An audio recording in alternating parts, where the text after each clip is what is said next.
the way that people build their Wiccan decks, Mm-hmm. they have 3 1-drops. So Quicksilver fixes the one problem that they had before. It was like people being stupid. It's like training wheels. It saves you from yourself. That's incredibly important, though. Like, it is I know. important to save you from yourself. But I find it impossible to argue that playing Quicksilver is not, by definition, a fair deck. Because, like, you are trading something for something else. It's a fair trade. You don't always get your Wiccan, but you do always play a Quicksilver. Yeah. And I don't know.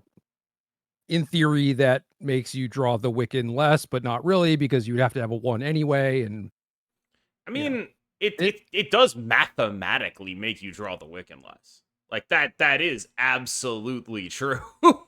So it mathematically makes you draw it less, but it doesn't mathematically make Wiccan's trigger happen less. Yes. Nailed it. Yes. It's also, just it's just a brute force list. Like, what I appreciate about the deck is that it had absolutely the most level 1 thinking of all time, which is, Cannonball Mercury is cool. Let's jam that somewhere. Yeah. It's the world's most level 1 deck. I really, I gotta give a shout out to myself and of course Ica, who actually made the deck. Welcome to the KMBest podcast. I'm KMBest. He's Gerry Thompson. We're discussing the Wiccan deck with which I hit rank 1. Gerry trying to gaslight me into thinking that somehow Wiccan is an unfair card. As if we don't live in a world where 34 card Monty won the Golden Gauntlet.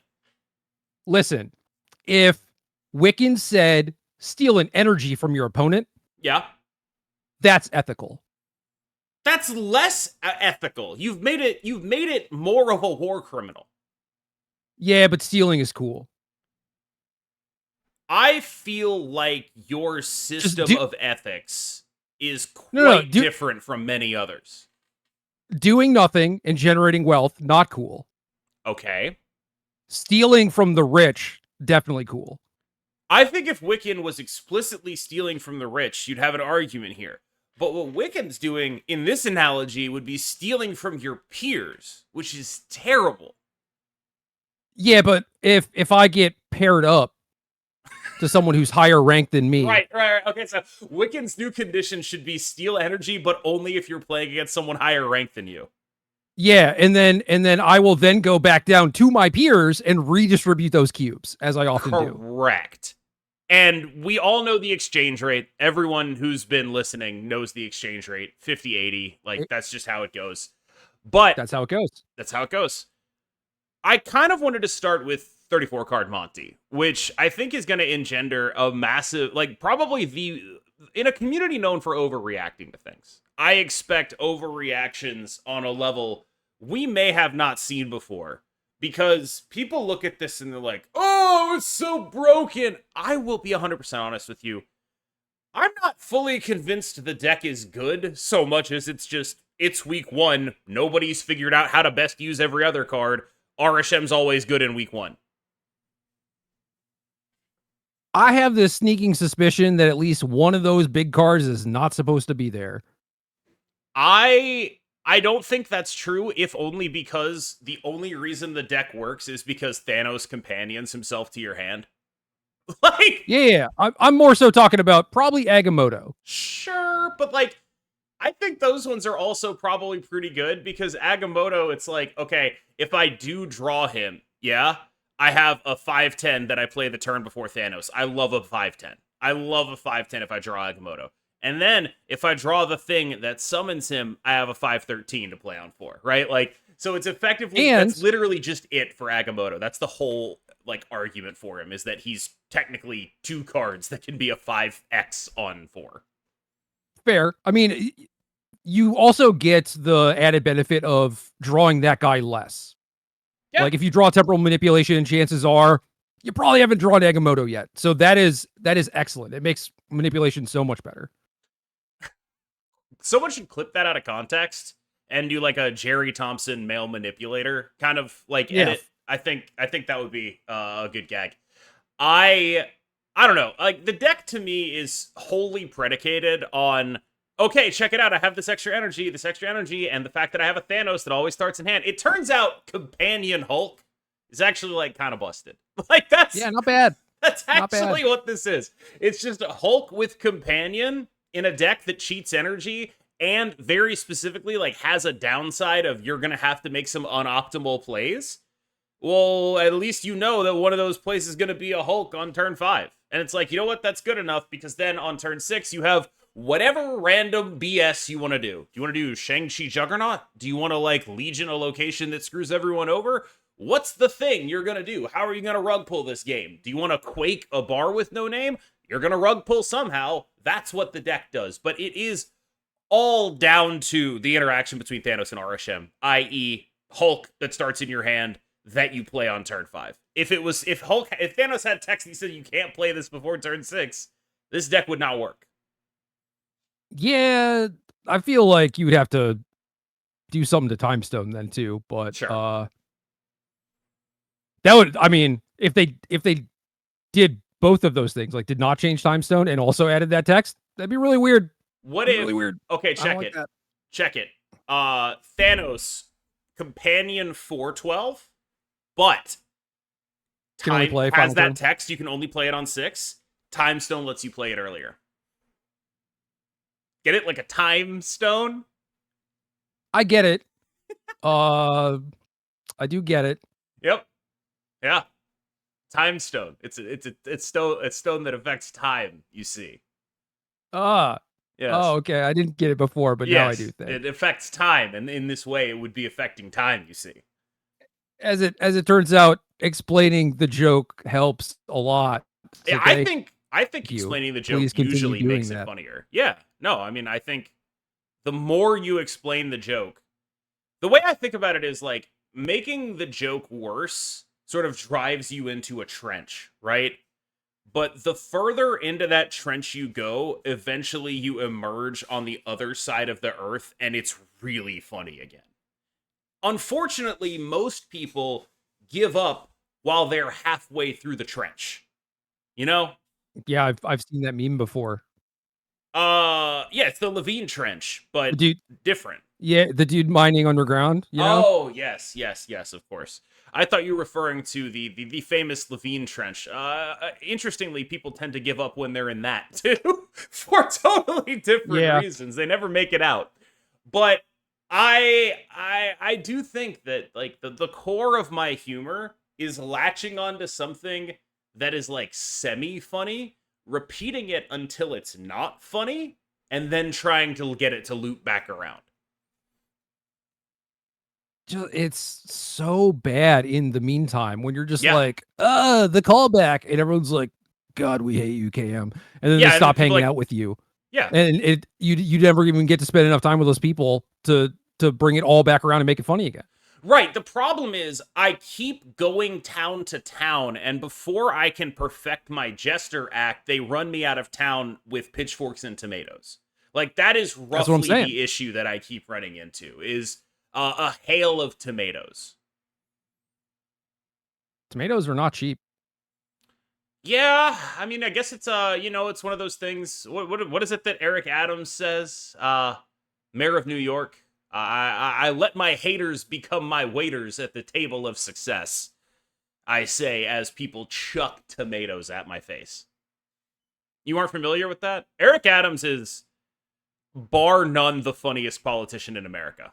And there's stiff competition. Like, this is a guy who once went to a bowling alley that had Ebola in it, and he gives a quote to the New York Ebola in. Yes, great, phenomenal. I wish I had. Was that not the joke? It was not. Was that not the joke? It was not. The joke is what he said, which is he goes to the bowling alley and he says, it's clear from Ebola. It's okay. If I can put my fingers in, everyone can put their fingers in. And then he throws 2 straight gutter balls, and that's his photo op at the bowling alley. It's so good. he's currently embroiled in a scandal involving him doing like free promo for Turkey, like he's like a streamer or something. And he got off on that scandal by the Trump administration being like, we'll pardon you if you work for us, effectively. And so like every so often he like does TV appearances with the guys running ICE, and he has to just stand there and go like, yes sir, yes sir, yes sir, yes sir, yes sir, as like the guys running ICE are like, New York is a crime-ridden hellhole, and he has to be like, yes sir, because they gave him the pardon so that he would do that. Yeah, like it's he is just, he also is famous for a speech tick where whatever city he's visiting, he says they're like the New York of America, right? So like he goes, or the New York of wherever he is. So like, it's the New York of Texas, right? So like, he goes to like Istanbul, and it's like, New York is the Istanbul of America, and he goes to like Mexico City, and he's like, New York is the Mexico City of America. So like everywhere he goes, that makes even less sense than I thought it was gonna. No, yeah, he's got like a wrestling line. Oh god, I didn't even mention his entrance music. His entrance music is the Jay-Z Alicia Keys New York song, and he plays it before doing appearances, and he makes people wait so he can walk out to entrance music. He's a politician. He's so cool. That's why he's the GOAT. I feel like this is one of the rare individuals where it's like, yeah, there should just be cameras on this guy 24/7. Yes. Because it's all just deranged. He's the, genuinely, he's the Democrat Trump. In the sense of just like, I would watch a reality show that was just him doing whatever. Like, I would watch that show, and that is the appeal of the guy. There's a famous Onion article. But you can tell me all about it.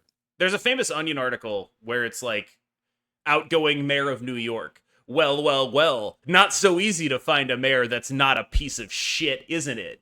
And that Eric Adams is doing his best to prove that true. It's cool how every mayor of every city is somehow the worst and weirdest person in that city. It's very cool. That's true. They're not like polished enough to make it big time, right? Yes. That's basically what it is. Yes. It's like a little rough around the edges. Yeah, so like you get caught up in doing like Turkish influence peddling on WhatsApp, where like your messages are like, would you like to do influence peddling today? And then you're like, yes, I would love to do some influence peddling today. It's just like, yeah, all right. Yeah. Which is weird, because isn't Turkey broke? Who is paying this guy? Oh, Turkey's rich. Are they? I feel like they're rich. I mean, all the Americans. Or maybe it was just like the economy was in shambles. I guess those aren't necessarily. Well, our economy is in shambles. Yeah. Our metagame is in shambles. You know, I think 34 card Monty is the New York of Marvel Snap. There's only 2 of these in top 8.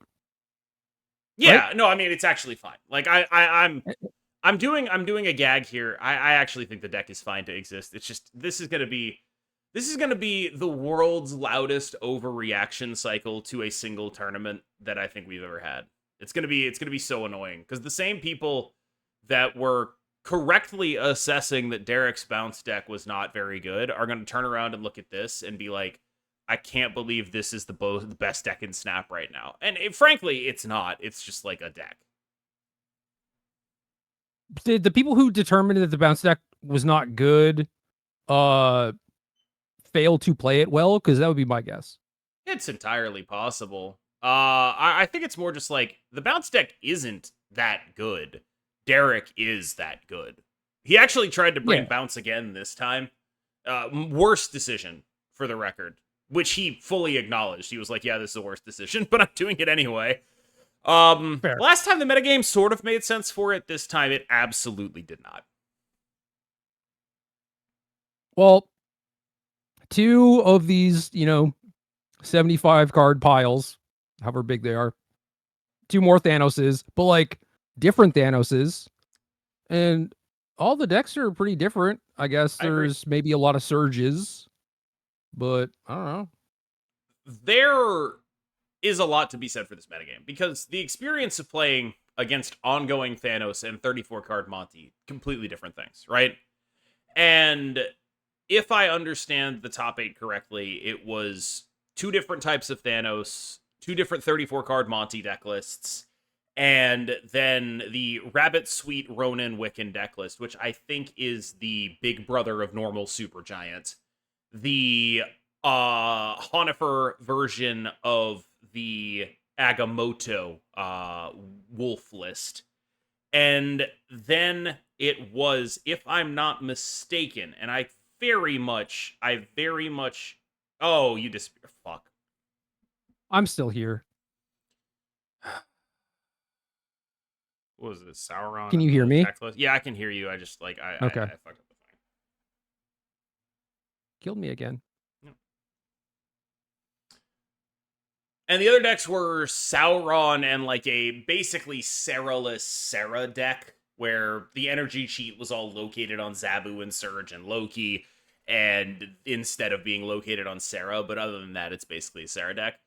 And so I look at that and I see a pretty diverse metagame, personally. Like, this is a good metagame, a diverse metagame, and I also see that there's no Cannonball Mercury there, and I think that's in large part because we just haven't figured out the best thing to do with that yet, but also another thing that I think people were maybe overreacting a little bit to. In what way? I don't know, I saw posts that were... Actually, I saw one that was like, okay, so when's this Cannonball Mercury interaction getting nerfed? And then the next person is like, oh man, I didn't even think about that. And the first person is like, oh yeah, some YouTuber put me onto it. He's rank 1 right now, Beast or something. It was me. They were talking about me. They eventually figured that out and someone tagged me in it. And I just wanted to let them know that I saw that. But do you know the meme of like the soldier kneeling in front of the, like, all the daggers being thrown at the bed and like protecting them from the harmful words? Yeah. Yeah, like, just being called some YouTuber or something, Beast something. Oh, man. No, dude, this is your SUV situation. Yes, this is my SUV situation, man. If I respond to that, I'm gonna get whatever, man. Yeah. You're like, oh, hey, that was me. Whatever, man. Whatever, man. Like, the only winning move is not to play. I can't Just engage, don't correct them. I can't engage or I'll get SUV'd. It's impossible You're to like, engage. The Beast, that's me. That's me. Yep. People do make that mistake a lot, but like, what got me is like that's not the part that bothers me. It's the some YouTuber.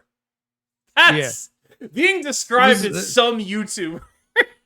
I was just clicking on shit. I don't even know who I'm watching. Oh, who the fuck that is? Some YouTuber put me on. God. That's the real dagger to the heart. Me getting SUV'd, whatever, man. That's fine. Whatever, man. Whatever, man. I got, there was a comment on our last video that said you no longer looked like, and this is a quote, a transient. So I think, in what way? I think when you put the headband on, people think you look homeless. Oh, dude, I cleaned my place this week and I found so many more headbands. That's what happened to me. When we moved, I found an astonishing number of hair ties under the bed where my cat had hidden them and found herself unable to get them again. So that was definitely a good thing for me. Another thing that happened to me today was someone tweeted out, they got my boy KMBest casting from the Goo-log based on my all-white background and just generally poorly painted walls. I'm gonna tweet that tomorrow and ask for some wall decoration. So if anyone in the comments has any advice on what I should put on these walls, let me know. I'm tired of living in the Gulag. Yeah, got to at least spruce it up a little bit, make it feel homey. You know, yeah. I am in the Gulag, but you know, I you're right. I could spice it up. Do better. I could definitely do better. I actually have a full uncut sheet of War of the Spark, which I got from ordering some product that never. Yeah. Everyone has those.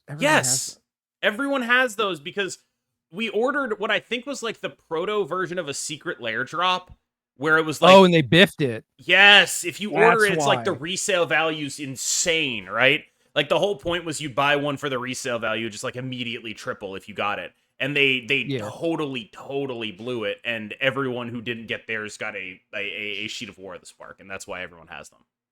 Yeah, I just see those all over the place, and I remembered that it was something. Yep. But yeah, it was exactly that. But even the LGS I went into this weekend, like you walk in and they just have a framed War of the Spark thing. Yep. And it's just like, this isn't special. I don't know. No. But I can't enough, live in the enough Gulag to fool anymore. people. Yeah. Like I can't live in the Gulag anymore. I've got Strong Guy up here. I've got a piece of my girlfriend's art up here, and I have no holes in my wall that I can actually put them. I have to drill new holes in my wall so that I can actually hang them lower. Why are you drilling holes, dog? Well, how do you hang things? Command strips? That sounds like a magic deck. Go Google command strips right now. I can't. If I do that, you'll disappear from the podcast. Oh my god. Okay, well, I'm gonna leave you a message. Do it after the thing, or maybe I can Google it and show it to you. I literally have a box. Yeah. That is just labeled command strips. I just feel like that it's is full a of command magic strips. card. That's a magic card, right? It's a combination Commander's Tower strip mine. They'll make that. Sure. That seems like a balanced card for the average casual Commander player. I don't know. I'll do something to ungulag myself. Oh, yeah, you know what? That does make sense. That does make a lot of sense. Yeah, I probably should get those. You have become incredible. Whoa. Wow. That was crazy. There we go. Fixed it. That was crazy. I'm still a little ghosty, but yeah, no, that is definitely something. I mean, like, I do have to move into the 21st century. I am currently in the process of being freed from a gulag. You got to give me time, Jerry. Amazon doesn't deliver to the Gulag. I'm sorry, man. That's rough. Yeah, I mean, Amazon is too busy running them, presumably. Yeah, no, that's true. Yeah, yeah. You're like, but I am currently packing Amazon packages right now and being in a jar. Yes, like I currently am throwing stuff in Amazon boxes. God, as far as I know, that is not true. For legal purposes, this is a joke. Satire parody.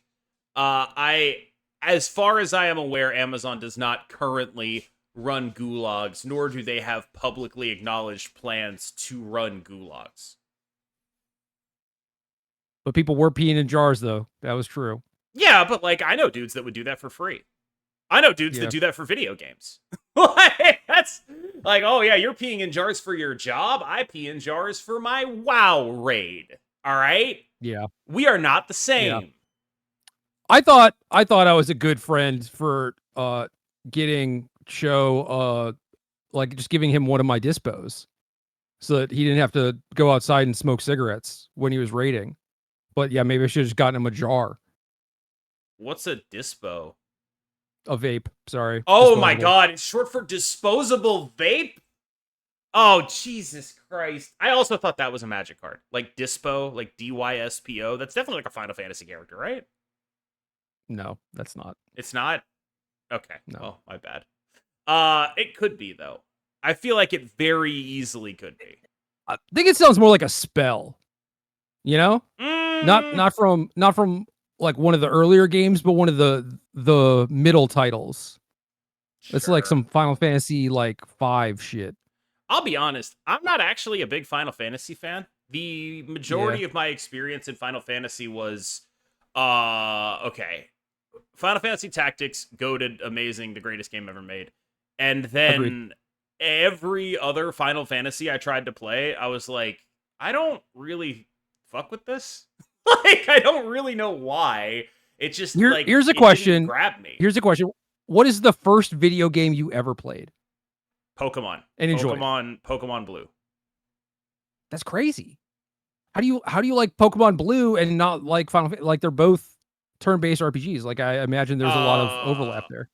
I think a lot of it's like cultural, right? Like if I go to, and this is gonna not only date me but reveal a very specific part of my heritage, the Jewish Community Center or school or whatever, which were like the two hubs of my childhood, outside life that wasn't just like being at my friends' houses, we'd be playing Pokemon. You know, my friends would be playing Pokemon. That is a thing that was a connective tissue, and I just never fell in with the Final Fantasy crowd to have that connective tissue. I don't know. I tended to just play stuff that I liked. Oh, I think a lot more of my choices and most people's choices are socially influenced than they understand. I think that if your friends are doing something, it makes it way more likely for you to do it just to have common ground with them. And alternatively, if you start doing something and you become part of the community for it, you end up with a lot of friends who do that thing. I think that is true if you are not very autistic.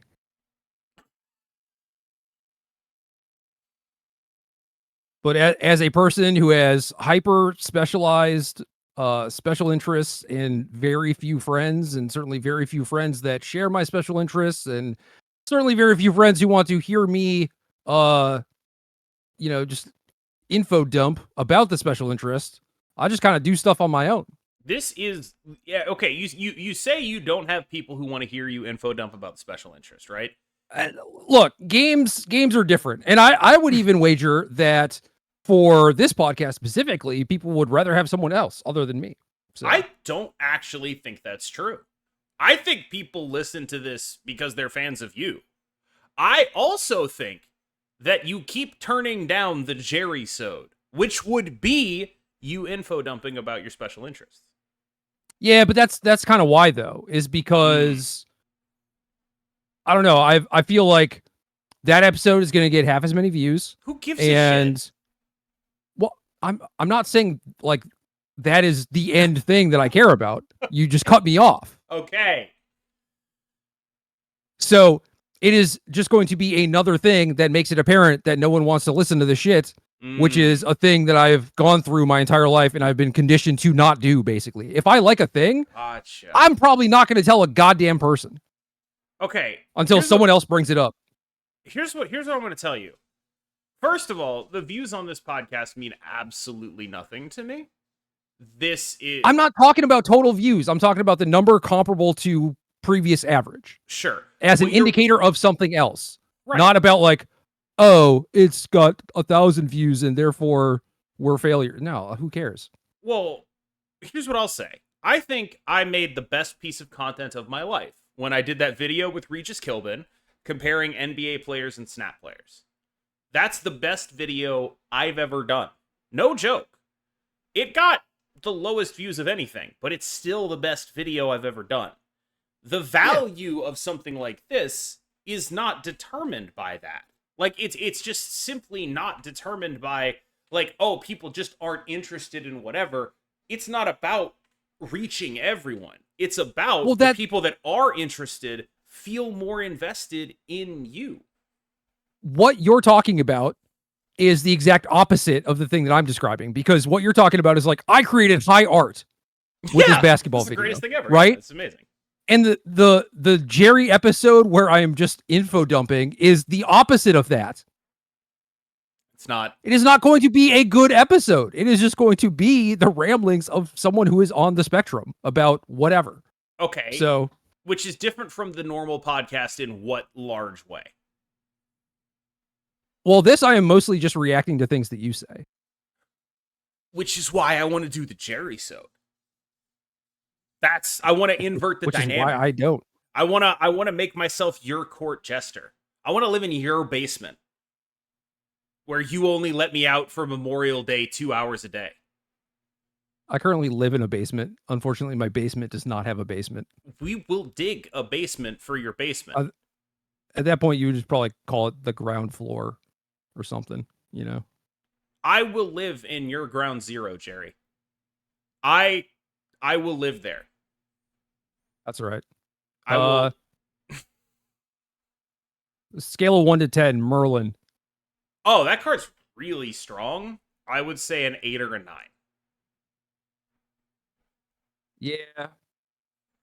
Like, it's strong, right? And certainly there are games where you kind of just roll the perfect thing every time, and it feels great. But I feel like people are just jamming him in so many decks for the most part, and that is probably not correct. And also, like, there are downsides. Like, a lot of these decks have, like, hand size caps, and, you know, like, you play a deck with Merlin and Kate, for example. It's like, you gotta, I don't know, you probably can't be doing, like, this Annihilus stuff with both of those cards, is kind of what I think. Just as an example. Yeah, sure. I mean, I think that Kate's a great comp, actually. Where Merlin, to me, is like a Kate Bishop that is slightly better. Which is Agreed. a fine thing to be in a world where Iron Patriot and Sam 8 nerfs, right? Like, for the record, by the way, Iron Patriot, I feel like kind of a massively underrated card right now. I don't know what happened, but everyone stopped playing him, and I think we're in a world with, like, depowered 2s, and you get a lot out of an Iron Patriot, I feel like, right now. But dude, it is just the nature of the game. Like, new card comes out, and people just cut the last thing that got nerfed. Well, then they should be cutting Sam Wilson. Nerfed much more recently, but everyone forgot that Iron Patriot even existed. Yeah, I mean, for the Agamotto deck, it's tough for me to rationalize doing that. Certainly for the Thanos ongoing deck, I think you want both. But I don't know. In a lot of other cases, it's just like, what are we doing here? Like, this card, if you're not doing anything explicitly kind of like busted with the shield, then yeah. Yeah, like, the other thing, though, is that Sam Wilson goes really well with Merlin because he just feeds Merlin. He feeds Merlin the shield for 2 energy, things like that. So, like, there is that. Yeah, but that's doing something busted with it, right? I will say, Merlin, I think you're right on when you say it's a bit overplayed right now. But I do think that, like, if you asked me, is it the best 2-drop in the game? I would say very likely, and largely I would say that thanks to Omniversal Presence. Yeah, I mean, that card is certainly sick. If you just wanted to give me those every turn until I die, then I don't know, I'd be pretty happy, but a lot of the hype around this card was related to everything other than Omniversal Presence. It was Polymorph when Polymorph was polymorphing up 2, which, for the record, would be the strongest of these, if that's what it did, right? I agree. Yeah, it was, let's get 2 energy was all that, but what Merlin's actually doing is... Gerry, do you remember 1/2 Scarlet Witch back in the day?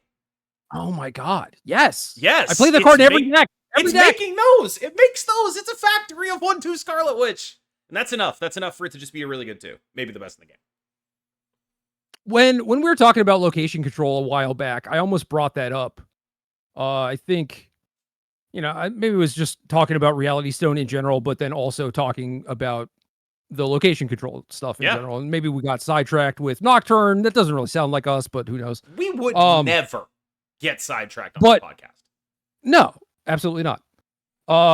What'd you have for dinner tonight? I actually have not eaten dinner yet, so my answer is a coffee. That's what I've had for dinner tonight. You had a nap for dinner. Okay. Anyway, Scarlet Witch. I feel like them going to 2/3 on her was so brutal, and we are in a world where she could potentially be reverted. And I think we need stronger 1-drops in general. Look at all these decks, man. Look at all these decks. They're Zabu decks or Hood, or Thanos stones, mostly Quicksilver, I guess. Your incredible drive to jihad against Zabu and the Hood is one of the they're just cracked. They're so much better than everything else. I want all the other 1-drops to be as good as they are. It's one of the most consistent things that I've heard from Gerry, like, over the course of his time playing this game. Every single Gerry deck, the hallmark, we've talked about being surgical with Wasp. Zabu and Hood, absolutely up there. Yeah, the Hood decks are the funnest, period. Doesn't matter how you're using it. I think that's a good argument against nerfing the Hood, for what it's worth. I just feel I'm like not he's awesome. saying nerf the Hood. I'm saying buff all the other ones. That's what you're saying now. I feel like I distinctly remember at least like a month or 2 ago when it was nerf the Hood. I feel like I have a distinct memory of this. I mean, I feel like it could certainly afford to eat a nerf, but that is to bring it back in line with the other things. Like, that is one possible way to go about things. It's still like, okay, hey, this card is clearly just giving you a lot more than other things in its same category. Generally, what they do is adjust that card rather than adjusting the 100 other cards in the category. It is sort of a situation where the hood is the only card that's able to occupy its design space, which sort of sucks. Because I wish they were able to make another, downside card that gave you an upside kind of thing at one. But I literally can't think of another way to do that. It's Sentry, but in reverse. It's the same thing. Yeah. But how do you do another one of those at one? How do you make another negative power 1 drop? I don't know how you do it. We don't even have them at any other point in the curve, so it's going to be a while before you make another 1 cost the hood, right? Yeah. But like, what does a 2 or a 3 or a 4 cost thing look like? I mean, there's plenty of stuff. It's not even necessarily just like, oh, I put negative power on board or whatever. It could just be a thing that is like, I mean, it could also be negative power, but like, say it was a thing that like discarded a card, and then when it dies, you draw 2. Something like that. Not exactly the same kind of card, but yeah. One of the things that I like about that is it doesn't dodge punishment the way a lot of cards tend to, where it's like, there are a lot of cards that are balanced around their power level that don't necessarily take into account all of the ways to alleviate a bad number on a card, whether that be things like Polymorph or Once in Future or Cersei or Annihilus or or Blink or things like that, where it's like these cards are explicitly balanced around, I do something strong, but my number is very low, and anytime they're ever playable, they're just either going over the top of stuff or something that is explicitly designed to be larger. And I guess I sort of wonder about that, where it's like, is that the kind of thing that is a sort of pernicious ongoing problem as more of these sort of Merlin-y cards get made, as more of these downside alleviators get made? Does it make it harder to make 4/4 with a good honor reveal? Yeah, certainly. I mean, the key to succeeding in card games at the highest level is typically looking for ways to break rules or to figure out the most powerful interactions, basically to get the most bang for your buck. Like, it is very often not coming from any card individually. It is typically a matter of synergy to some degree. So like, just a thing like, I mean, we've kind of talked about this before, just like, what would a 2 cost thing that is just vanilla have to be for you to put it in your deck? Like 2/6, 2/7, like that kind of thing. And that's just because individually, like a card that is just stats has a very low ceiling comparable to some of the other things that are going on, like Merlin, Surge, whatever. So yeah, random 4/4 that does God knows what. I mean, like Scarlet Spider is kind of that. Yeah, for what it's worth, my answer to that question, I think it used to be 2/7, it's 2/6 now. Sure. I think that it is just like, I would play a 2/6 in decks. It might not be the best 2 in the game, but like, we've nerfed plenty of the other 2s. I would play a 2/6. That's where we're at right now. I think that the specific thing Marvel Snap does well is because of the multiple locations, it actually does allow you to just do things that are just like stats. Like, that's important. It can. Yeah. It can. I mean, ultimately, that's what every deck is doing, right? Is outputting stats, making bigger number than you. Some of that is through, okay, I'm going to destroy my stuff repeatedly, get a 0/12 and a 6/30, Some of it is just, I'm going to small ball pump my stuff with like Gwenpool, Hope, Galacta, or not Hope, Elsa. But, like, some of it is, I'm going to Mercury Cannonball you and lock up that location and try and win a location another way, right? There are a lot of ways to do it, but I think just playing like 2/7, 3/9 or whatever, like, who is that going to beat? I mean, I think that's the fascinating thing about 34 card Monty is that's the answer a lot of the time.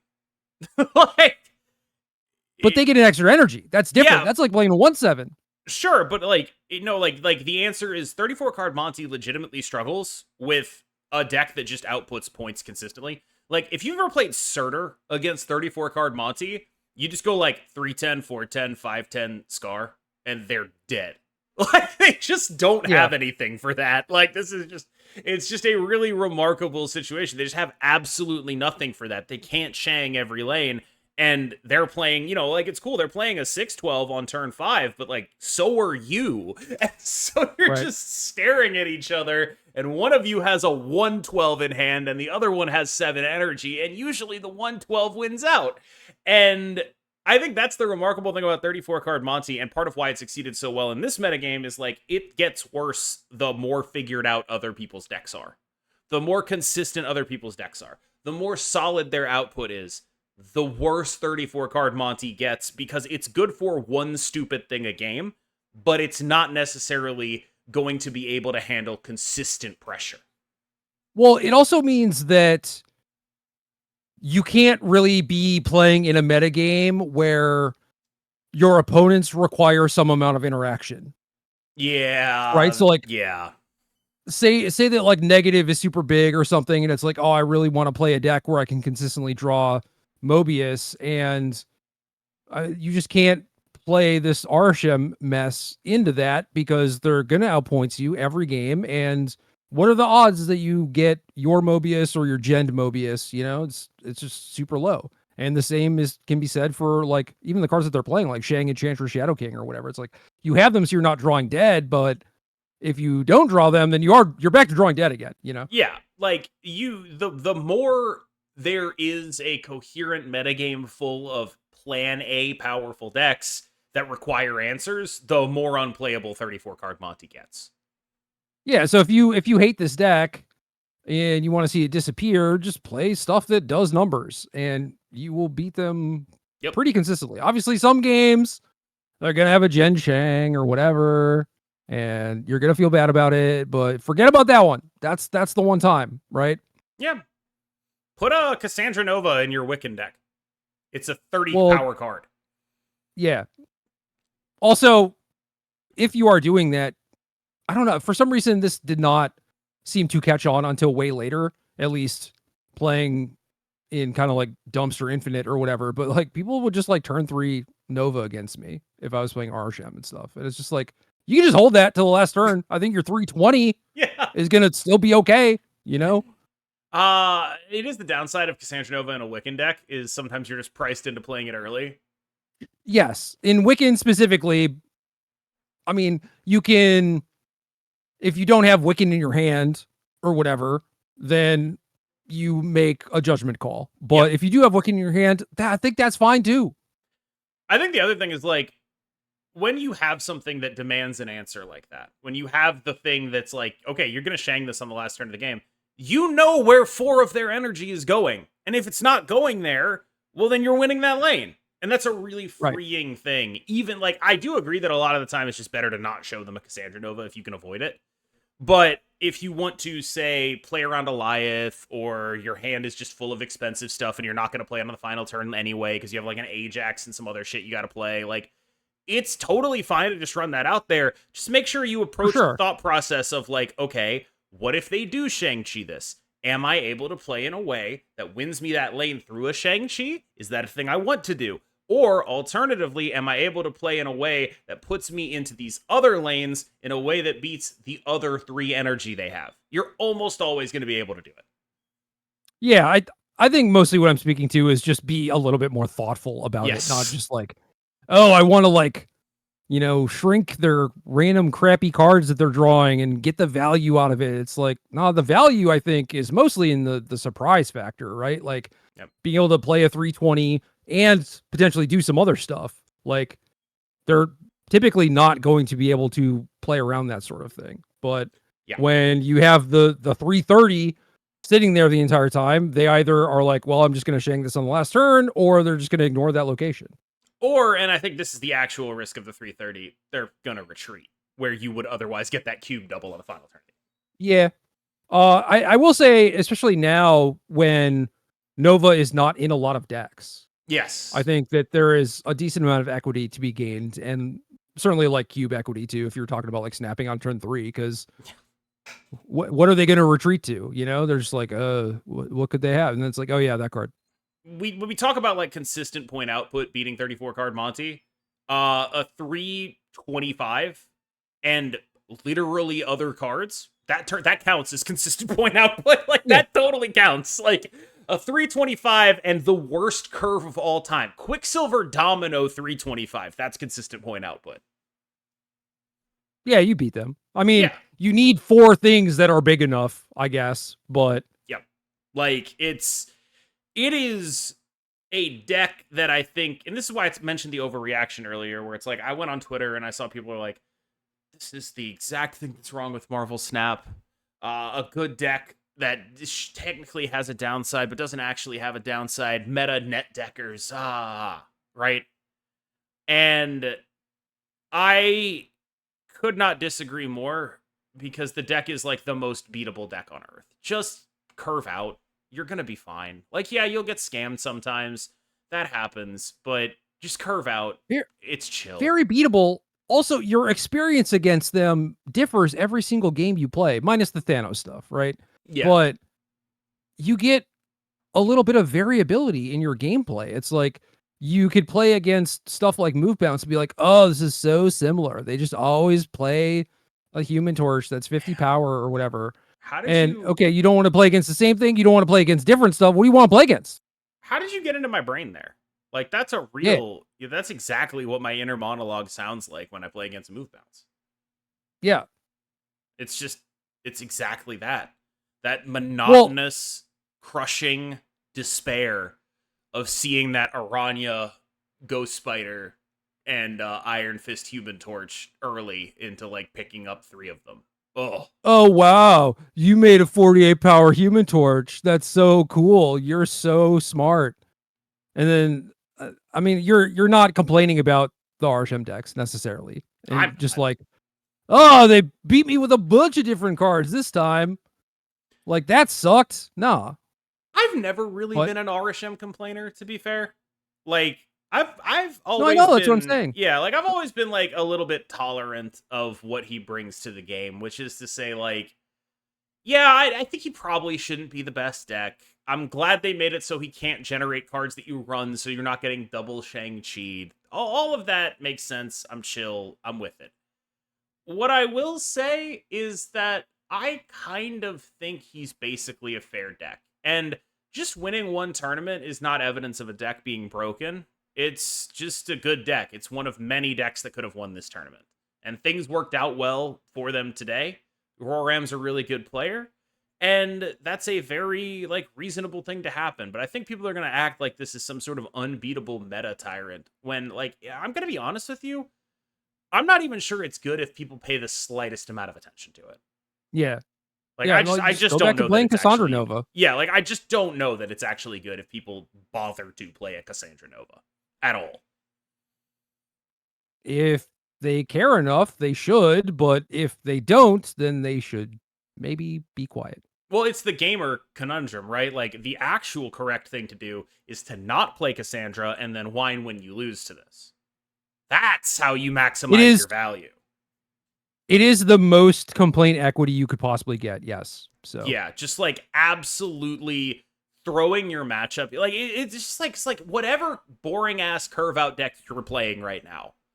Take a 3-drop out and put Cassandra in, and then never complain about this matchup again. Well, I didn't draw my Cassandra. Okay, you can complain in 25% of games where you don't draw your Cassandra. Feel free to complain. That's fine. But if you draw your Cassandra, I don't think you're going to be complaining. That deck just doesn't have the juice in those scenarios. I don't get just like super excited like about like big numbers in games very often. It's like I could have a 650 null and it's like, okay, I did my thing. But like the Nova against the Arishem stuff, just like the 330 on the last turn, I go, yeah. Yeah. It makes me happy. Shout out to Cassandra Nova. But yeah, like I think the Arishem deck it's fine. It's a Thanos nerf away from being 100% unplayable, even if nobody plays Cassandra Nova. So, like, I do think that like it's sort of a deck that's being held together by duct tape and slipping under the radar right now. So in a way, this tournament win is kind of the worst thing that could possibly happen to it. Yo, do I have permission to play this Annihilus deck? Is it playable? I built it in the client, but I haven't played it yet. Well, there's two. Which one are you looking at? The 16 card or the 12 card? Oh, wait. I was looking at the one in top 8. The thing that I see only has one Annihilus. Yeah. The one in top 8 is the 16 card version. It's Hanafer's deck with Agamotto. Specifically, you absolutely have permission to play it. Specifically, the one with Yellow Jacket. It's not quite a wasp. Yes, it's a wasp that triggers your Werewolf by Night. Werewolf by Night, Wasp my shield. Here, have a shield. Yeah, and that's a. I mean, they're cooking. Technically, real play. That was one of the funniest games I ever saw. Was the matchup between Hanafer and Rorem. Hanafer was playing that deck. Rorem was, of course, on 34 card Monty. A bar with no name pops up. Rorem draws a randomly generated storm. And so we as the commentators are talking about how, oh my god, I can't believe this is happening. A storm bar with no name. It's going to be insane. Hanafer plays a sentry on a Kamartaj, putting negative 18 points into the bar with no name. We're talking about how insane it is. Oh my god, it's the craziest thing we've ever seen. And then Rorem draws a randomly generated Quake, which is even worse. Just in case you thought for a second that Ben Brode wasn't involved in the game development side of Marvel Snap, you could hear it thundering across the clouds. The sound of Ben Brode laughing, you could hear it. Yeah. You could feel it, the vibrations of it in your bones. I love that though. That's babbling book territory. Yeah, no, that is Paveling book. That is Marvel Snap's own Paveling book. There's another good moment in the final where I don't even remember what like horrendous RNG BS was pulled off there, but the Rorem's opponent just like started Miss Marvel emoting him after a play, and I remember being like, you know what, that's actually just deserved. That's actually just that's like a I get it. Yeah, that's a fair Miss Marvel emote. And then immediately afterwards, the Miss Marveler wins 3 cubes and stays alive by gladiatoring a reality stone that blows up the entire lane, turning it into a rickety bridge and winning tiebreakers. A lane that otherwise would have been an L if anything other than reality stone got pulled. See, that is why I really hate it when like the match is still ongoing and my opponent is complaining about their luck and then they end up beating you. Yeah. That the old complain and win. It's a time-honored technique. I don't have many pet peeves. That might be one of them. The complain and win is so sick because I feel like psychologically it's like, all right, if I'm complaining about it, I've convinced myself that like it's actually me as the underdog here, you know? Oh, I'm so unlucky and my skill gets me out of it. Yeah, but it's typically not skill that gets them out of it. That's the thing. The complain and win is a legendary tactic passed down from our forebears. What was the name of that guy who's been salting off at LSV for 20 years? Devil, whatever his name, Magic Devil? Oh, Magic Devil 666, yeah. Yeah. My honorable forebear, Magic Devil 666. Just is the type for sure.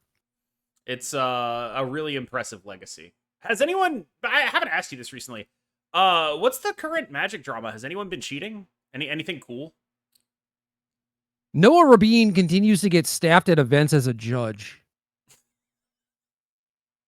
We gotta get him on the podcast, man. We gotta get the Noah Rabine interview. I mean, he literally lives like 3 hours from me. I could drive to his house and interview him. We gotta get We gotta get the Noah Rabine interview. I gotta know. That's like that quote still sticks in my mind where it's like, too many game actions have passed for us to ascertain the truth of this. Well, no, you gotta love him sitting down and being like, how many GRVs do you have? How many games rule violations do you have? That's just like, it is an absolutely naked attempt. Like, the amount of contempt that you must have for your opponents to sit down and ask that. To just be like, this person is too stupid to know what I'm getting at here. Like, you must don't answer questions to cops. Yeah, don't talk to the cops. Like, but also, like, just the idea that I do think that there's a very fascinating thing that happens in in-person card games where smart people will take advantage of rapport. And they will play a social game beyond just a game of cards, and that happens across card games. So I respect anything that is done really well, even if it is unethical. Sure. Like, I respect the craft, but I will not be like, oh, I want to do this, nor do I think it is. I'm also like, wow, that person's really good at manipulation. Also, they should be banned, Sure.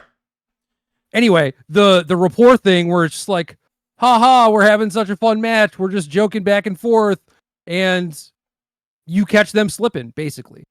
And you see an opportunity to, like, then stop and rules lawyer shark them. When previously, maybe, like, you let such things slide because it was not a big deal and you're just waiting for your opportunity to, like, that is super slimy, super awful. Who is the Magic cheater you most respect in terms of craft? Like, who comes to mind when you're like, wow, that's really well done. Also, you should be in actual jail. Not many, honestly. Like, they're all kind of clown shoes. That's why I love it so much, man. Yeah. I mean, there's all the Jared Betchers, right? They're just like doing it on camera. There's Steven Speck keeping his opening 7 in his lap. That's goated. It is just it's clown shoe shit though. Yeah, like, you present a 53 card deck for 7 tournaments in a row and no one noticed. Like, what the hell? Yeah, that's what like, it's the combination of the very high actual monetary stakes of this stupid ass card game and then the Bush League level, kindergarten playground level cheats people run. That's what I think gives it the magic for me. Because I don't know, Noah Rabine is the closest to someone doing this where I've been like, whoa, that is really high level. And he's just actuallying everyone though, realistically. Right. But like that situation where it's like too many game actions have taken, like actuallying works in nerd circles. Hashtag no, it does. Like, yeah, it does, but it's not impressive to me.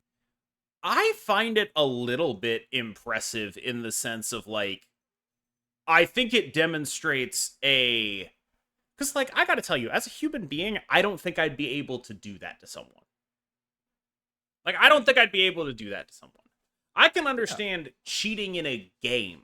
Like, I can get in that mindset. That makes sense to me. I was 12 once. I used to tell my friends that the Japanese text on my Yu-Gi-Oh cards meant other shit that made me win the game. I get it. But to do it on the meta level that Noah Rabine was operating on, I don't think I could do that. I don't think I could do that, and it would definitely work on me. Yeah, I mean, I think it's different too, depending on what the stakes you're playing for are or whatever. But last weekend when I was in Indy, I was walking outside with a buddy of mine. And so, like, we're going, like, straight out, right? And from the side comes Noah Rabine, and and then now he's walking, like, in front of us. And my friend just immediately snaps off. They still let you work at these things? When they're, like, 10 feet away from each other. Noah hears them. They know each other. He turns around and just gives him the biggest, like, shit-eating grin. Yeah! That's what I couldn't do. You know what I mean? Like, just be like, yeah, they do. I'm getting paid. it's funny because judges don't get paid well, you know? Like they're doing it on a labor of love in most instances, and it's like volunteer work. It's closer to that than it is being a full-time position. And so him being so fucking smarmy about like, oh yeah, I'm still getting paid nickels, like, aren't you so mad? Or what? It's like, dude, why are you so proud of this? Like, yeah, you were a lawyer defending asbestos companies, and now you're getting Allegedly. paid in like a booster box. Allegedly.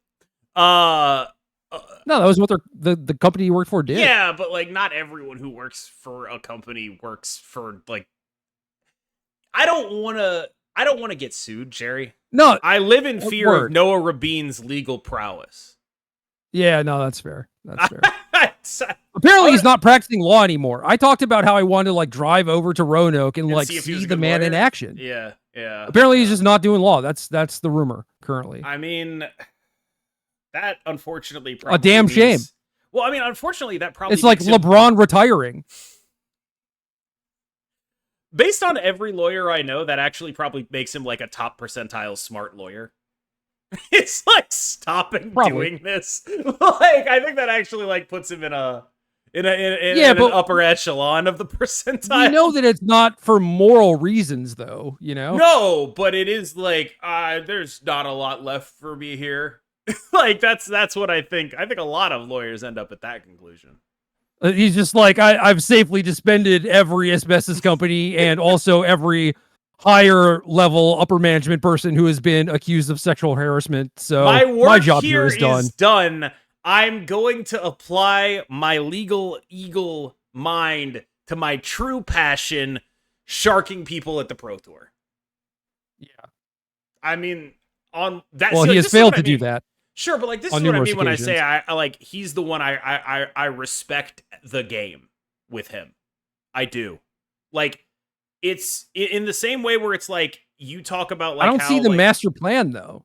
I don't know what the master plan is, and yes, everything involved with Magic is kind of Bush League, but on a scale of, you know, cards in lap to this is on the top end.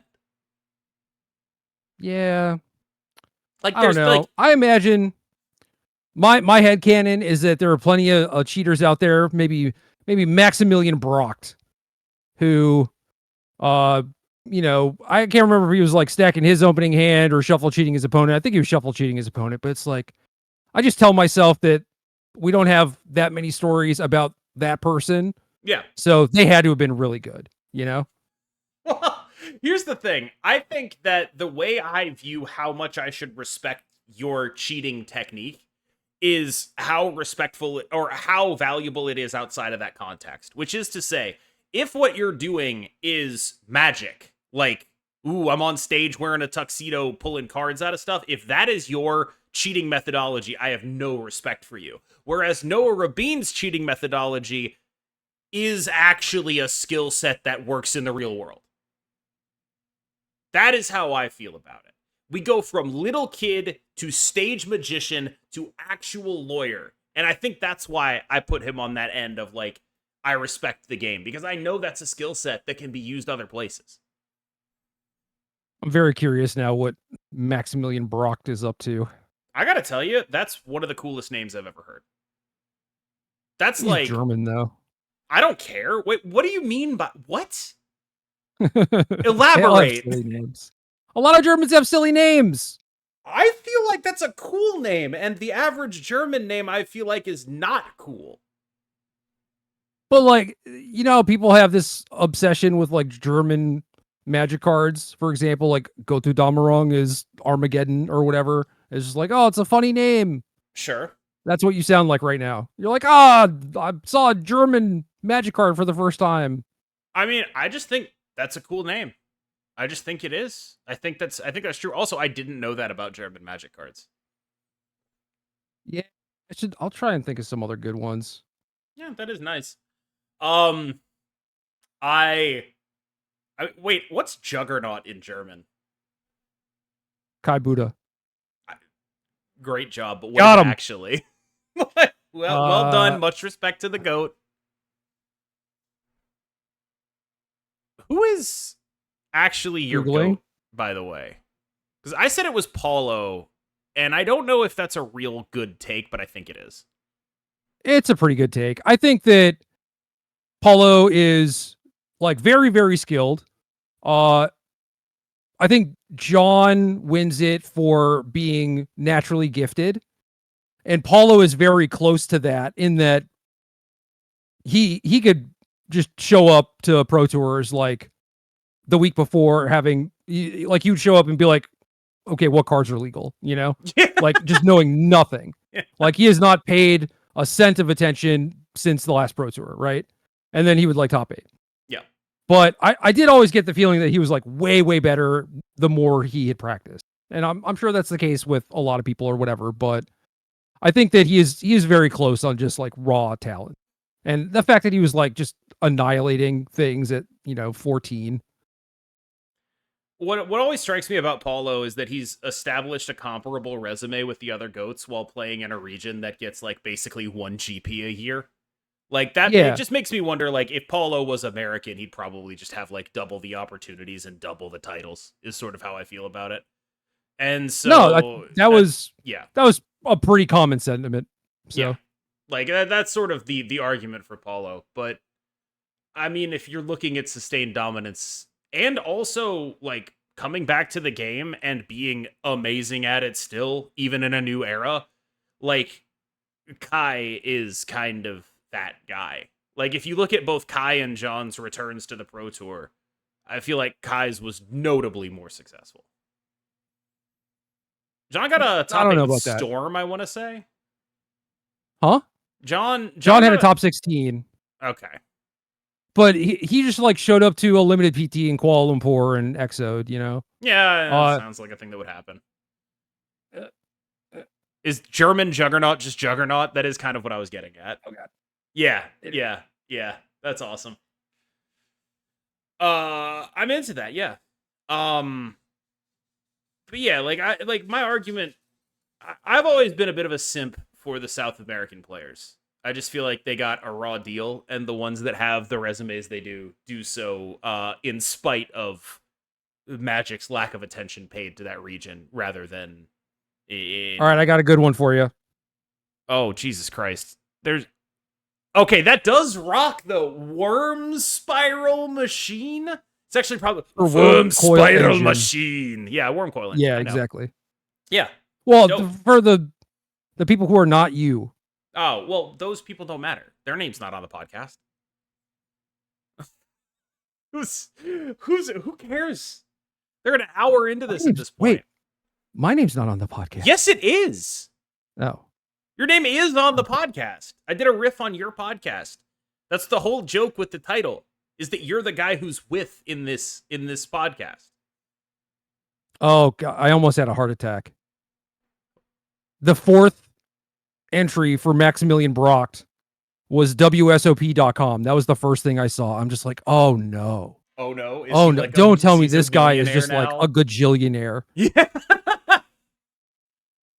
0 titles, 0 bracelets, 0 rings, 0 final tables, cashes 1. Total earnings $1,052. How does that make you feel as a hater? Thank God. Yeah. Oh, love it. But great day to be a Maximilian Brocht hater. I feel like there's a certain type of joy you can only get from hating, which to me it is called Schadenfreude, a good German word for it.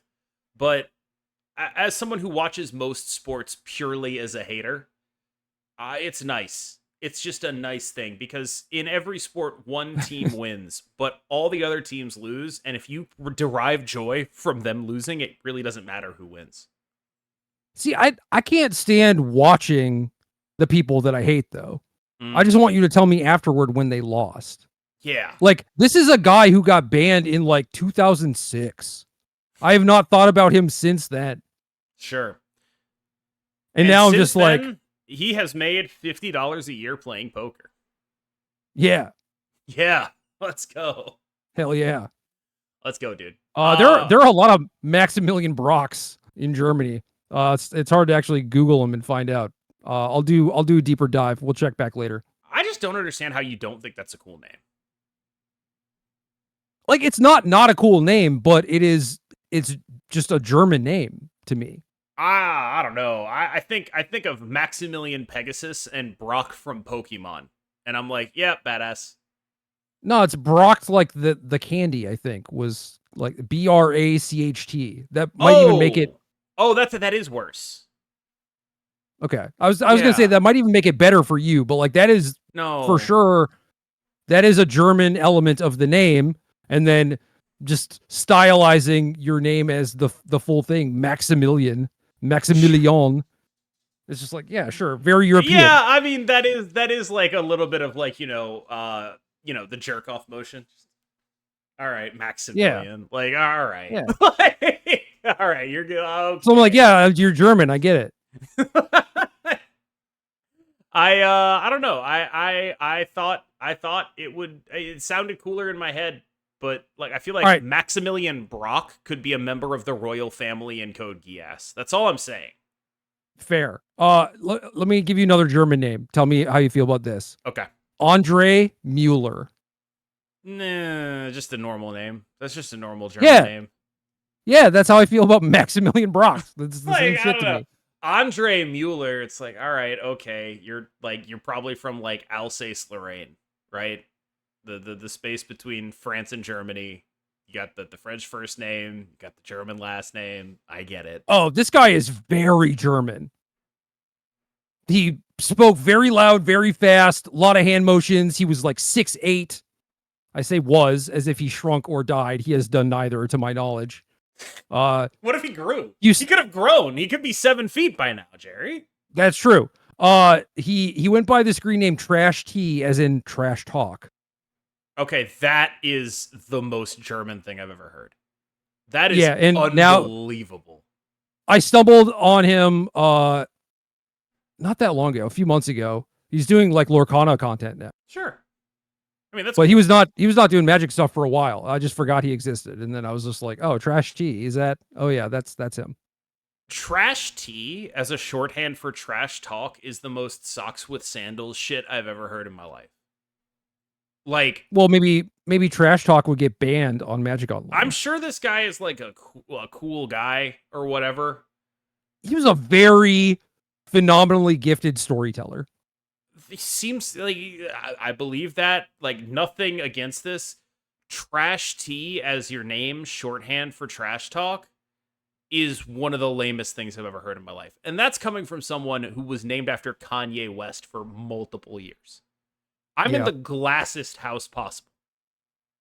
And my name is Gerry T, where the T stands for talk, because I have 75 podcasts. Have you considered starting a new podcast where that is the name of the podcast, Gerry Talk? Gerry T Awk. Yeah, like Gerry T parentheses Awk. Gerry T in parentheses Awk, as in awkward. Oh, which is every podcast I'm on. You need another podcast now. You need to find some Octua. Oh, dude. Is she still alive? Someone did a crypto rug pull and disappeared.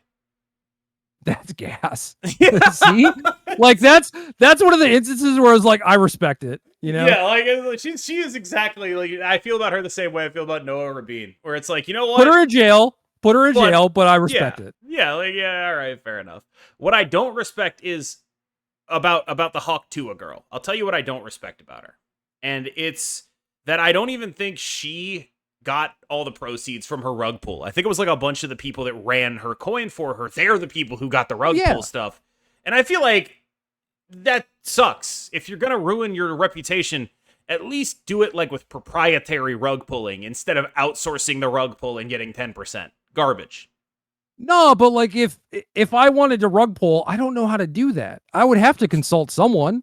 Yeah, but you shouldn't sign away all the rights to the rug pull. She got caught in a 360 deal. You know what I mean? Like, you think that I don't know, they had a very firmly legally binding law contract, or do you think the rug pullers rug pulled her? I don't know, actually. Maybe she should have gotten Noah Rabine to look over the contract. Yeah. As everyone knows, the upside of crypto is that the contracts are sort of ironclad on the blockchain, right? And that makes it very hard to scam people.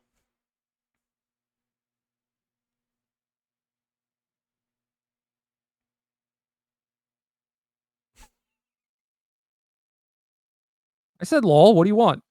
Oh, I didn't hear you, so I was just like, I thought you were doing a bit where you were just like waiting for silence. I don't know if it came through on the audio either. So what that is just like 20 seconds of silence as we stare at each other after. Oh, in the middle, like before you even finished, I said lol into the mic.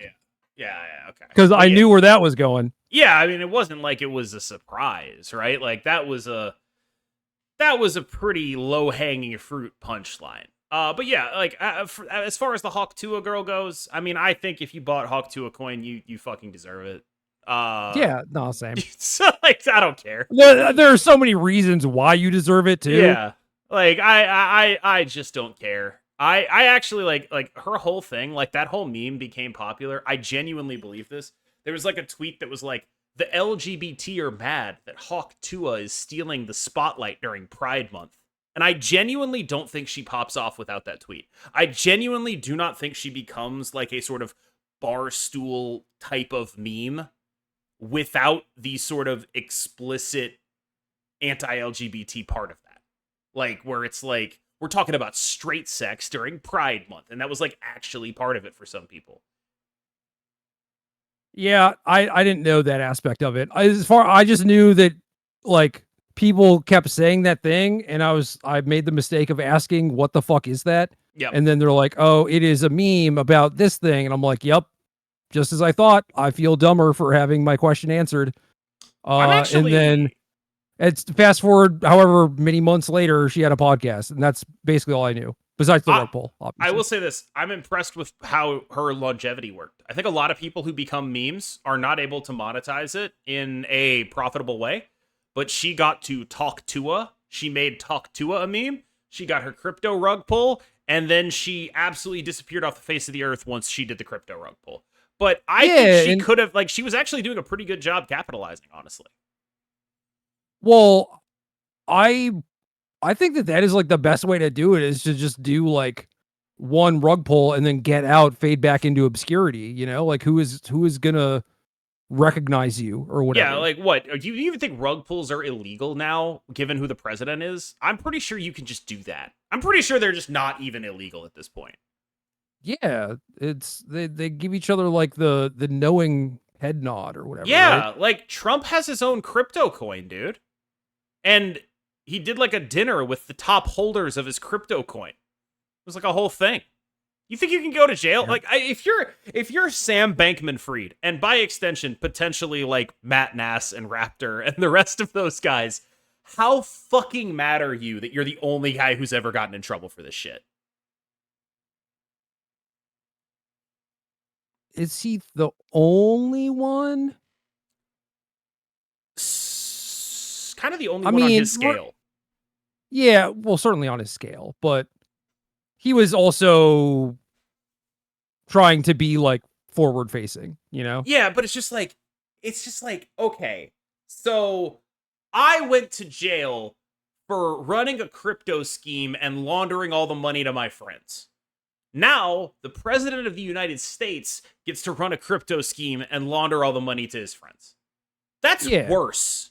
It's just worse than anything SBF did. And SBF did no good things at all. Barring, malaria nets? Like, this is... That and, you know, funneling a bunch of money to Magic players.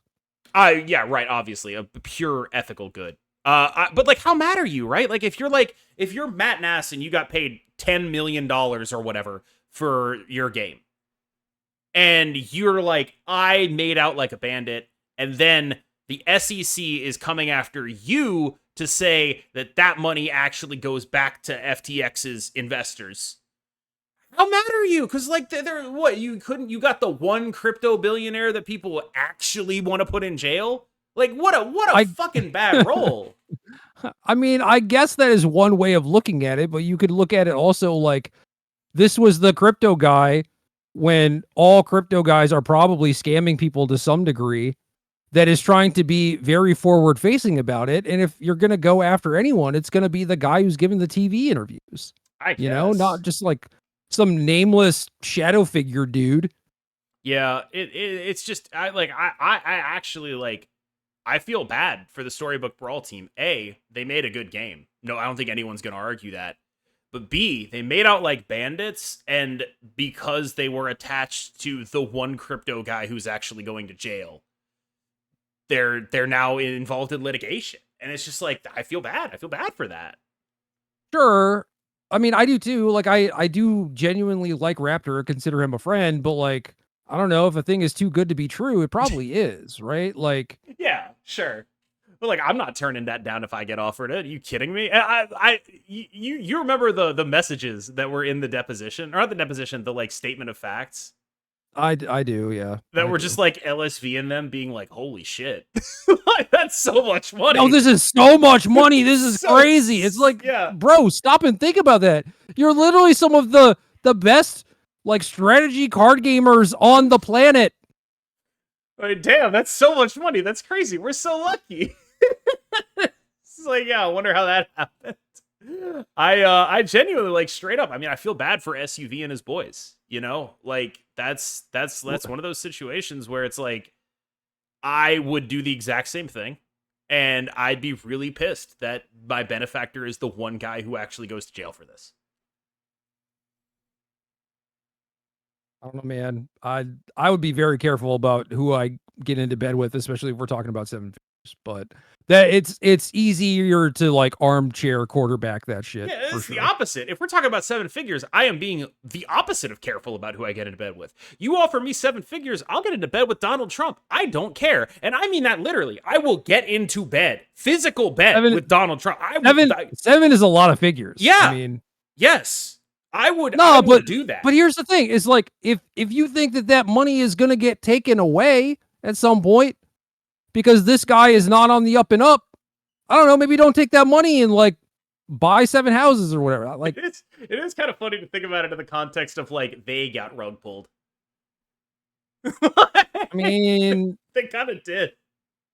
They sort of did. Like it is certainly very shitty of him to like give his ill-gotten gains to them, knowing full sort of well launder it, right? Like, yeah. I don't know if that was exactly it, or if he's just trying to help out his friend, or what the deal is. I don't actually know, but regardless of intention, it's just like, you know, say I buy the podcast rights from you for $7 million, and then like SEC comes after you trying to get all that money, but like I just put you in a really shitty situation. That's why I feel bad for them. Yeah. Yeah.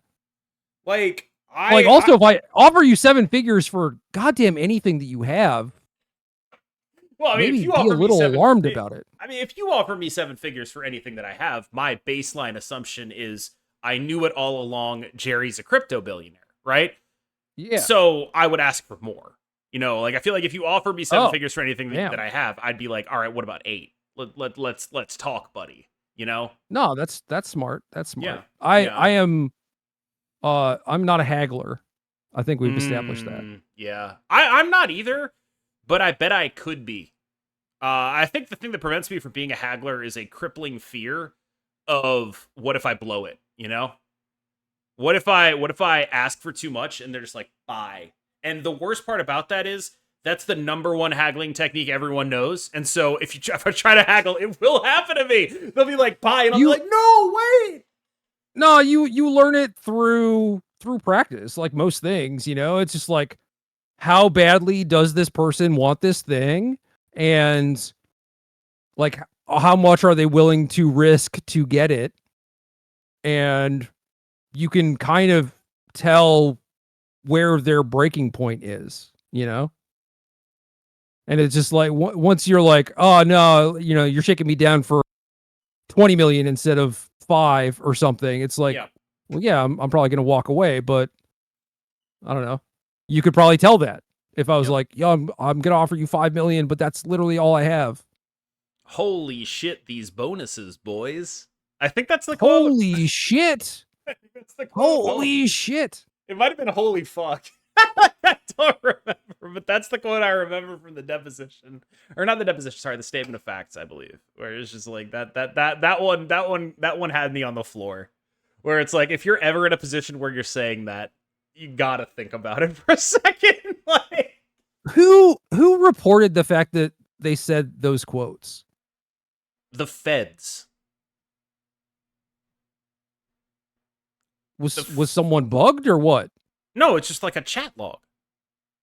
Oh, it was a chat log. Okay. Yeah, like they were like that was like they're in like the group chat talking like, holy fucking shit, these bonuses are insane. And that's in the fucking, and the prosecution is like, okay, so you guys clearly know that like these are not normal compensation levels. Like that was the utility of the quote to the prosecution, or whatever you call the people who are trying to claw back the FTX funds from the Storybook Brawl people. Yeah, I mean, the Occam's razor of it all is that yes, they knew it was a lot, but did not think that it was ill-gotten. I think I did not think about it too hard. Purely speculating from the outside, knowing that I would say yes to this amount of money without question, right? Like, I'm not going to sit here and armchair quarterback this and be like, I would have done something different. Absolutely the fuck not. Would have done the exact same thing. I do think they probably knew that they were getting a sweetheart deal. Well, right, but you could look at it like, oh, I just thought it was because Matt was friends with SBF. Right, but that is actually what is at issue in the lawsuit, is my understanding, is like, these guys, if they could prove that these guys knew they were getting a sweetheart deal and that this was an overpay specifically because it was SBF's friend, then they can try to get the rights to claw back that money, because what they can say is like, this is not a legitimate business dealing. That is like the thing at issue in the lawsuit, is my understanding. Yeah, okay. I was thinking that they needed to prove that they knew that it was ill-gotten or whatever, but no, I think it's just they just need to prove where it's just like, they knew what was happening was, wow, that's way more than we deserve. And that money is because we are friends with SBF. Well, I mean, you can also look at it like, they are not people who have experience running companies before, and they may not know what deals amount to. Like, you hear all the stupid news stories all the time, like, oh, this thing sold for $2 billion or whatever, and it's just like, yeah, you made some silly children's tale fable game or whatever, and you think you deserve millions of dollars. I don't know, it's weird. I mean, I also think that it's just like, it is every investor's God-given right to take advantage of whatever billionaires' quirks are. And SBF's defining quirk seemed to be, I really want respect from Magic players. That seemed to be a thing he really wanted. And so, like, look, I feel like you just gotta give it up to him. I like it's like, if that's how it's gonna be, that's how it's gonna be. If you can't get it from your parents, I mean, get it from the next best thing, Magic players. Yeah, I do think that it's important to understand that no card gamer should ever be respected. Ever. You shouldn't do it. On the basis of being a good card gamer, I think you're probably supposed to, like, assume the correlation goes the other way. Like, there are good people at the top end of card games, but, like, people that deserve your respect, yes, to some degree, but I think the vast majority. It's like respecting the craft. It's like respecting the craft and still being like, you need to go in jail. I think the card game stuff is still the same. It's like, you know, oh, this person is very talented at doing this one thing, but also there's all the other shit about them too that you need to factor into your overall assessment of them. That's very important. It's like when people are surprised that an athlete has bad politics. Oh, yeah. What do you expect? Like, oh, I'm shocked. You know? Like, it's just one of those things where expertise in one area doesn't make you an expert on anything other than that one area. And it's certainly, I think the worst part about it with card gamers is they're like, oh, this analytical mindset that I get to apply to everything. This is how I apply things. And it's like, if you start thinking about things in terms of expected value, you're immediately a fucking asshole. Like, you have immediately removed all humanity from the equation of your life. You're like, everything is EV. You immediately turn into a prick. It's just how it works. You can't be like that and not be a prick. Yeah. I know at least a few people who at various times have been like that. Some have changed. Yeah, I mean, God love them, right? Like, it's just one of those things where, like, the actual things that card games teach you, the one good lesson you can learn is a lot of things are random and a lot of things are out of your control, and how to make your peace with that. And that's a good lesson to learn. And most of the bad lessons are things like, people are game pieces on my board that I control, and I play the social game and edge case them and rules shark them, and that's most of what you learn from being really good at card games. And it's unfortunate. Hi, nice to meet you. How many game rules violations do you have? Yes. That's my icebreaker. Yes. I just ask everyone that. What do you mean? we just talk, you know? I just want to know. Oh, you tend to have good decks for tournaments. Let's be friends so I can ignore you unless I need a deck list. That one's personal for you, I'm sure. That probably has happened to you 8 million times. No, not actually, not really. Really? I tend to try to help my friends more, and then people tend to ask less, I think. More so, it happens when I get messages of people who are just very clearly looking for validation and nothing else. Oh, yeah, They're like, I understand. yo, look at my dog shit deck list. And I'm like, oh, here's some feedback. And they're like, no, that's bad feedback. And I was like, oh, you didn't want that at all. You wanted me to just tell you that you're such a smart little bean. Good job. I'll do that next time. I recently discovered there is a folder in Twitter for what is called message requests. And I went through them. Dude, shit's crazy in there. I would not go in there. Everything in there right now is just people inviting me to the newest rug pull, right? It's just group chats of people. Every day I get a new group chat that's like, here's crypto, talk to a coin. But Beast coin. I will tell you this. There's a guy in my message requests who got very mad at me for not responding to his message. First of all, I don't check my message requests. If you don't follow me, I'm almost certainly not seeing your DM. Because if I go into message request, I get immediately bombarded with dick pills and crypto. Which, it's good that they know what I like, but yeah, I already have sources. But you already got those. Yes. You found your sources for those. You're good for now. You'll circle back. Yeah, I do not need a re-up.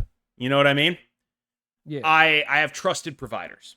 And the really, really funny thing about it was he sent me this message. It was like, what he was asking about, like, what happens if I hit, this is before, there's like, oh, I'm infinite 130. What happens when the season resets, right? And that's not a question you need to ask me, you know? You don't have to ask me that. You can go look that up. But I'm not fine. Grock. What are you doing here? I'm not going to respond. But then, like, 6 months later, he messages me, thanks for ignoring. And then, a year after that, he messages me, fucking bastard. It's like, I feel like what's happening is like, every like, he has like a yearly alert where it's like, I gotta call KMBest a piece of shit today. Like, so hold on, I've got to hold this grudge from 3 years ago because he didn't answer my Twitter DM because it went into a message request folder. Though I will cop to this, I would not have answered that Twitter DM anyway because you can Google that. Yeah. Yeah, I hate those questions, man. People love treating me like I'm tech support. Yeah, someone texts me and it's like, hey, what format is this tournament? It's like, why are you messaging me? You could have just typed it into a search bar and got the answer. At Grock, is this true? Yeah. Thing I found out, one of my friends like did this in a group chat, and I was just like, I'm going to answer this because you're my friend, but this is like very easily Googleable information. I don't really know what's going on here. And he just responded with like, yeah, I just wanted like human interaction. Valid. I did want to know this thing, but I also just wanted human interaction. And it was like, oh, okay, that's very self-aware and honest. Yeah, valid. But yeah, I first of all, I will never see your message on Twitter. I will not see it. Just don't even bother. I am extremely active in my own Discord. Best place to find me is there. I read my YouTube comments. You're more likely to get an answer there. Like, everywhere but Twitter, which is a cesspool if you go into your message requests. It is the worst thing of all time. So if you have a question for me, or you want to talk to me, there are plenty of avenues to do it. Don't DM me on Twitter and then get mad at me when I don't respond, because I probably won't. Dude. Do you know who Michael Majors is? Yes, I know who Do I know who Michael We've talked about him on the pod. You did a podcast with him for multiple years. He runs Marvel Snap's design team. Yeah, I forgot about the Snap thing. But he's otherwise I wouldn't have asked. But he's moving back to the East Coast. Okay. And I'm very excited about that, because he and I'm trying to get him to hang out with me. It's not like, oh, he and I are trying to I am trying to hang out with him. But he just sent me a legacy deck list. And it's just like, this is kind of my happy place. Him leaving Wizards is maybe the best thing to ever happen to me. This is your 4th podcast. You realize that, right? You could call it the Game Podcast. GAM. I know. I also I just did a podcast with a different Michael last week. Okay.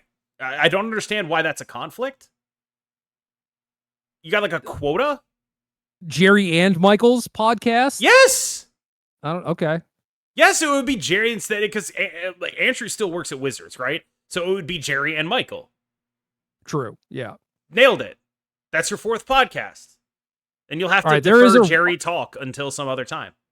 There is a lot wrong with this deck list, but I like it a lot.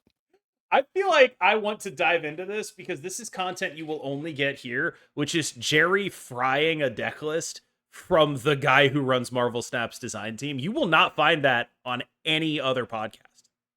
No, this was how mine and Majors's kind of like rapport worked back in the day. Was he would have these ideas that are definitely things that the average human was not capable of thinking of.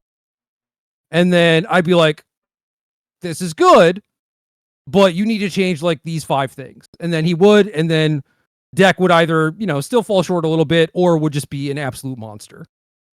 And that was kind of our thing. That was what we did. So he always sends me the rough draft. I refine it.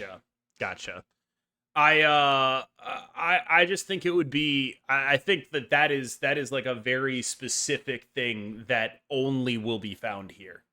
No other Marvel Snap podcast, in as much as we are a Marvel Snap podcast, which is to say minimally, you will not find this on any other podcast. I promise you. They'll be talking about 34 card Monty still. We're talking about how bad Michael Majors' deck is. Oh, I love that crypto. Oh, I'm leaking the DMs. Yeah, look at that. Gold Futures Smart Mining Team. I'm leaking my password. That one says one of them just says money. They're a fan of my podcast. Does it actually? Yeah. Nice. Good. Shout out Armando Toledo. Yeah, shout out Armando. Sorry to bother, Mr. Thompson. I'm just a fan of your podcast. Hell yeah, brother. I imagine there's more to that message, but I'm going to pretend that it ends there. It's in the bad place folder, man. What's going to happen is you're going to click in the message, and it's like, sorry to bother, Mr. Thompson. I'm just a fan of your podcast. Have you heard of this crypto coin? Yeah. No, I wanted to offer you $7 million for whatever sort of game-related idea you have. Yes, I would like to pay you an exorbitant amount of money that definitely will not be clawed back by the federal government. No, under no circumstances will that happen. They'll never catch me. Your money will not get clawed back by the federal government t-shirt is raising a lot of questions that are already answered by my t-shirt. It's true. I I do think that should bring us to a close. I appreciate what we've done with this podcast, which is basically just like fully vibe out the entire time. How much we talked about some decks. We got 7 minutes into the podcast before I did a tight 5 about Eric Adams. That's true. it's I mean, really, in your defense, he does sound pretty funny. He is hilarious. I really do think that like a lot of what I do is just on this podcast is just workshopping bits. Like for a comedy special I'll never release. I just think I do a lot of bit workshopping here. And that's really what I'm there for. Is just I will never do if you want focused, that's what my YouTube channel is for. This is for bits. I'm doing bits. That's what I'm here or for. 8 cubes. I've done that show. That's hard. That is a hard show. You have to like think about stuff and say it concisely. On this show, we make 40 minutes of crypto jokes. You know? That's what we do. And honestly, it should be longer. 40 is like do you want to do not dumpstering them enough. You got a tight 5? Do you want to like workshop a crypto bit here? This would be a good time. It's one of those things that's just like too depressing to even really be fun in my mind. Sure. So it is hard to just like, obviously, you know, all my apes are gone, like that kind of like that's funny. That's just understand. Comedy. The slurp juices make another ape. Okay? Look, I'm going to these SCG tournaments and they have an NFT card game now. That's just they have to be paying Star City. I mean, it's penguins, but not apes. Oh, okay. The apes fell off. That's crazy. If you haven't heard any about this, right? You remember Tigtone? How would I have heard about this? Do you remember Tigtone? Only you've brought this up before. I know Tigtone only from like Mason Clark making Tigtone jokes on Twitter. And okay, so it's like that, but way more depressing. Okay, what was that? Was Tigtone a game or like a show? It was a TV show. It was like an Adult Swim show, I think. Cool. I mean, sure. I'm sure it was fine. I like Adult Swim. Like Star City doesn't take sponsorships all that often, or they just don't have offers or whatever. But they got sponsored by Tigtone, and so it's like, okay, well, this is clearly comical shit, and they must be paying you a bunch of money because otherwise you probably would not do it. They have like some barrier for like, we will not shill your slop, right? But when you clear that, they'll advertise Tigtone, they'll advertise the game called Vibes. That's what it's called. Like with a Z? No. Ah, damn. They blew it. No, but guess what the end step is called in that game? Vibe out? Close. Vibe check. Ah! I thought that would be like the, like, what's that step at the beginning where upkeep? I thought that would be upkeep. Yeah. I don't know. I feel like vibe out. Vibe. You're making this game sound cool. You got to remind people that it's an NFT game that sucks. Please do that. Can you tell me why this game sucks? Because it's an NFT game. You just said it. All the questions are answered by the thing that you just said. My why does this game suck? It's an NFT game t-shirt. It's raising a lot of questions already answered by my t-shirt. Yeah. I don't know. It's very depressing, especially because there are people who I otherwise like and respect who I see like over there talking about it, or they walk around holding cards. One kid came up to me and was like, "Oh, can you believe that they're having a 20K they pay out in, fucking foil penguins or whatever?" Wait, they're physical cards? How are they NFTs? It's both, I think. Oh, that sounds awful. That sounds like a really weird business. I was like, "Get away from me." And he was just like, "Haha, that's funny." I was like, "No, I'm fucking serious. Like, I don't like you are supporting this bullshit, and I just don't want to talk to you at all." Can you stack rank? And then he kept talking, so then I got up and left. And I've not talked to him since. He's texted me. Can you stack rank crypto versus AI? Which one pisses you off more? Because I know the answer for me.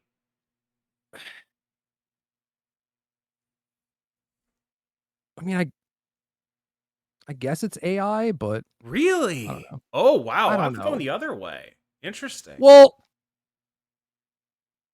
so crypto is, so in theory they are both tools, right? And tools can be used to do helpful things. So this is not me saying like, oh, I think that these things are completely useless. But inevitably, when you make a tool, people are just gonna use it for the thing that like that the pointy stick does, right? They're gonna use it to fucking shank things.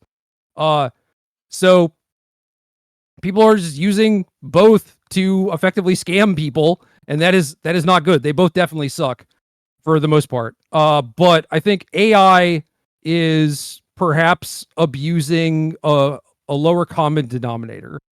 Whereas any sort of like crypto rug pull thing, it's like you have to have like some amount of like wealth or equity to get scammed by this. Unless you do the thing where you're like, oh, I put all of my life savings into crypto or whatever. But it's like, don't do that to anything, you know? Like that's kind of silly. See, But yeah.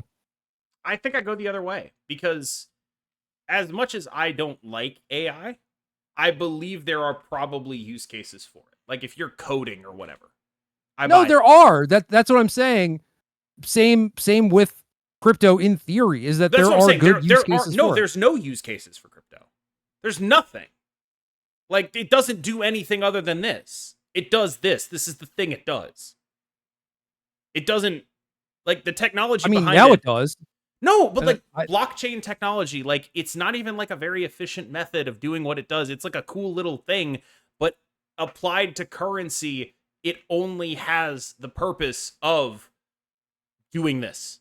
It does nothing. It adds nothing to the financial system. It is only a vehicle for pump and dumps and get rich quick schemes. There isn't a base use case where like I can imagine a smart programmer using AI to become a better programmer, or at least a faster, more efficient one. I can see that happening. AI art, probably not. That's just like a deeply offensive, soulless thing. Yes. But I think there is at least one use case for AI, and there are 0 use cases for crypto. And so that's the order of my ranking. Admittedly, I don't know enough about the specifics to like play devil's advocate for crypto here. Mm-hmm. I just know the things that I've been told, like in theory, it would be good for these sort of things.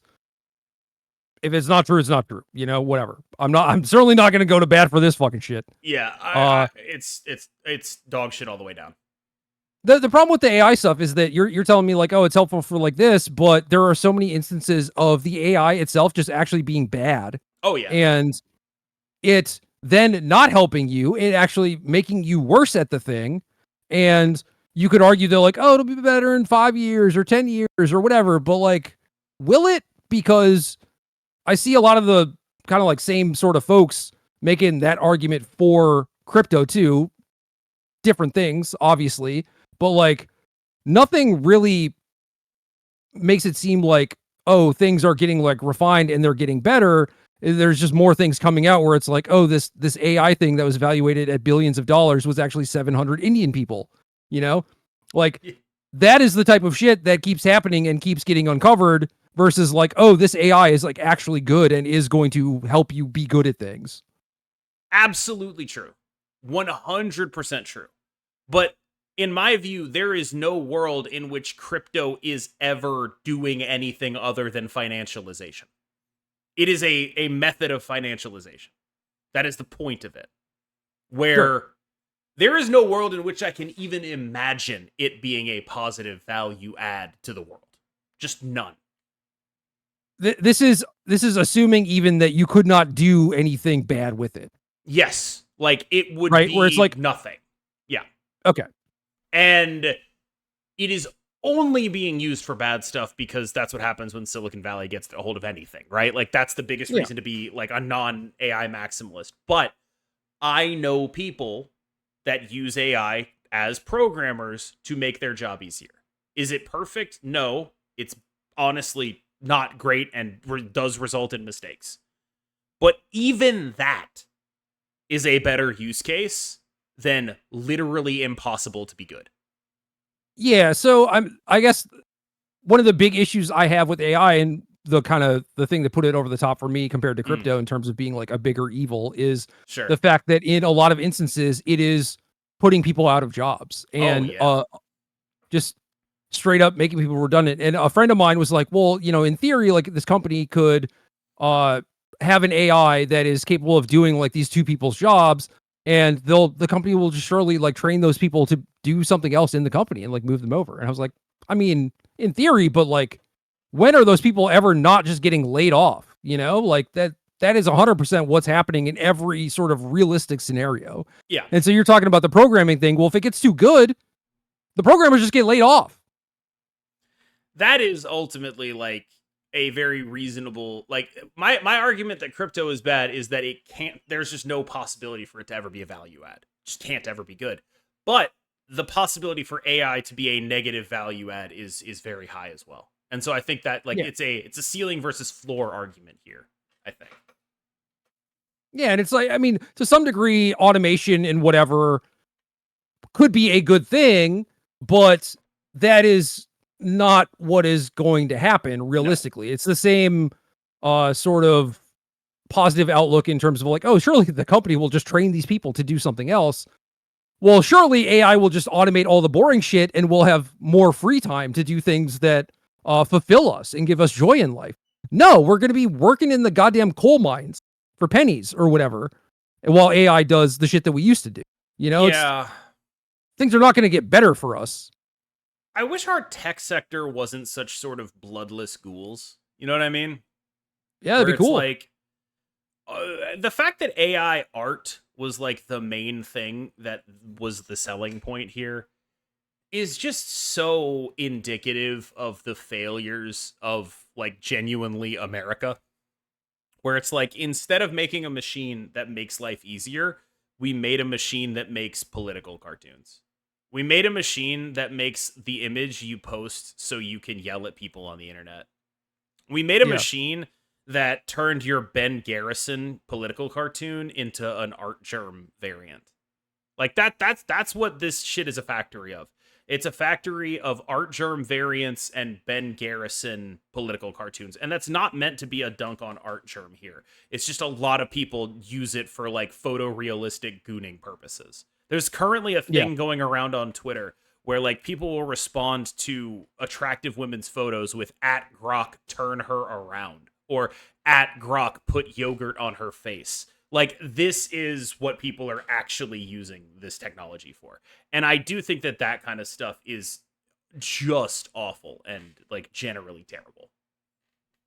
Agreed. No disagreement here. Yeah. And so it's like, I think the thing that makes AI potentially worse than crypto is the scale of it. Where crypto is only ever financially ruining people, AI can like be used to do like, you know, harassment on the internet, right? Like it can facilitate whatever, you know, it's a facilitator of so many things. And given the world we live in, I can't imagine many of those things are going to be actually good at scale. In theory, they could be. Yep. In reality, they never will be. Yep. So I don't know. I'm not fully coming around to your side, but I will say I've definitely, like, the vast majority of use cases I've seen for AI that I've seen are just people using it to be shitty on Twitter. And, like, that's, like, we needed another way to do that. Yeah. I also will say this. I have absolutely no respect for an AI-generated meme. You're a fuckhead if you post an AI-generated meme.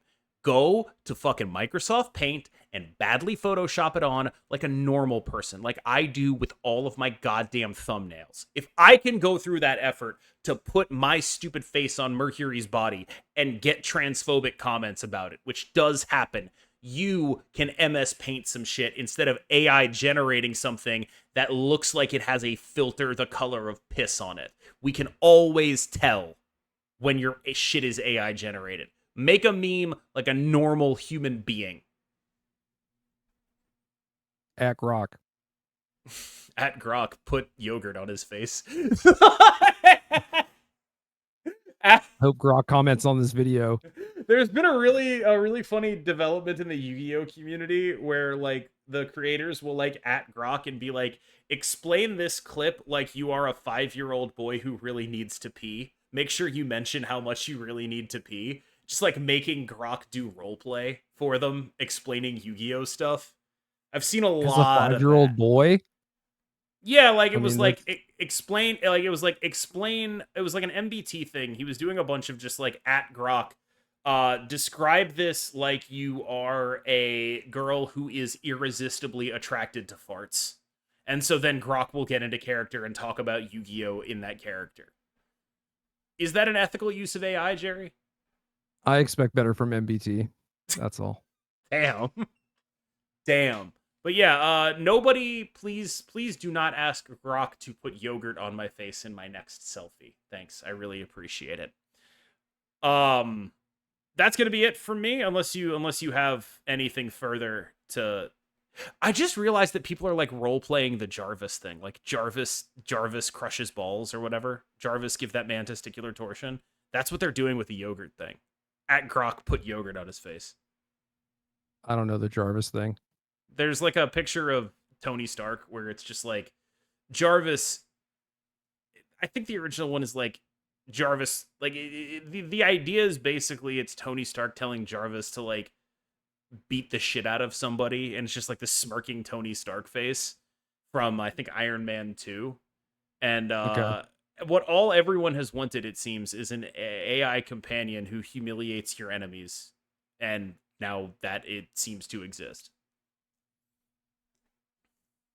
Again, I feel like I don't know, people just need to do some of this stuff on their own Go into instead of Microsoft rocking Paint. it.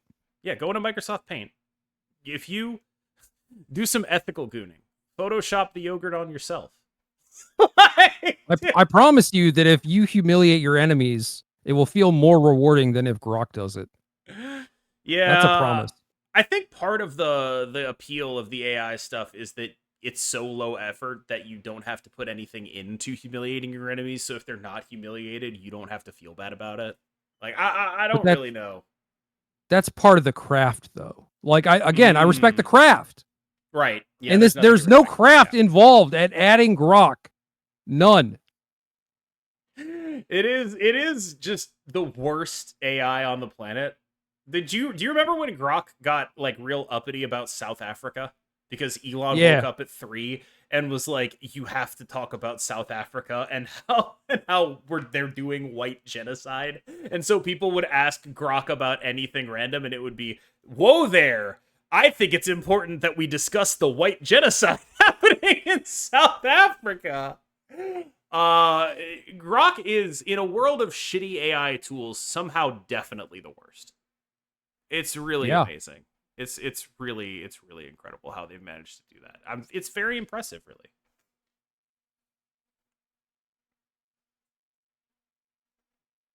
One word for it.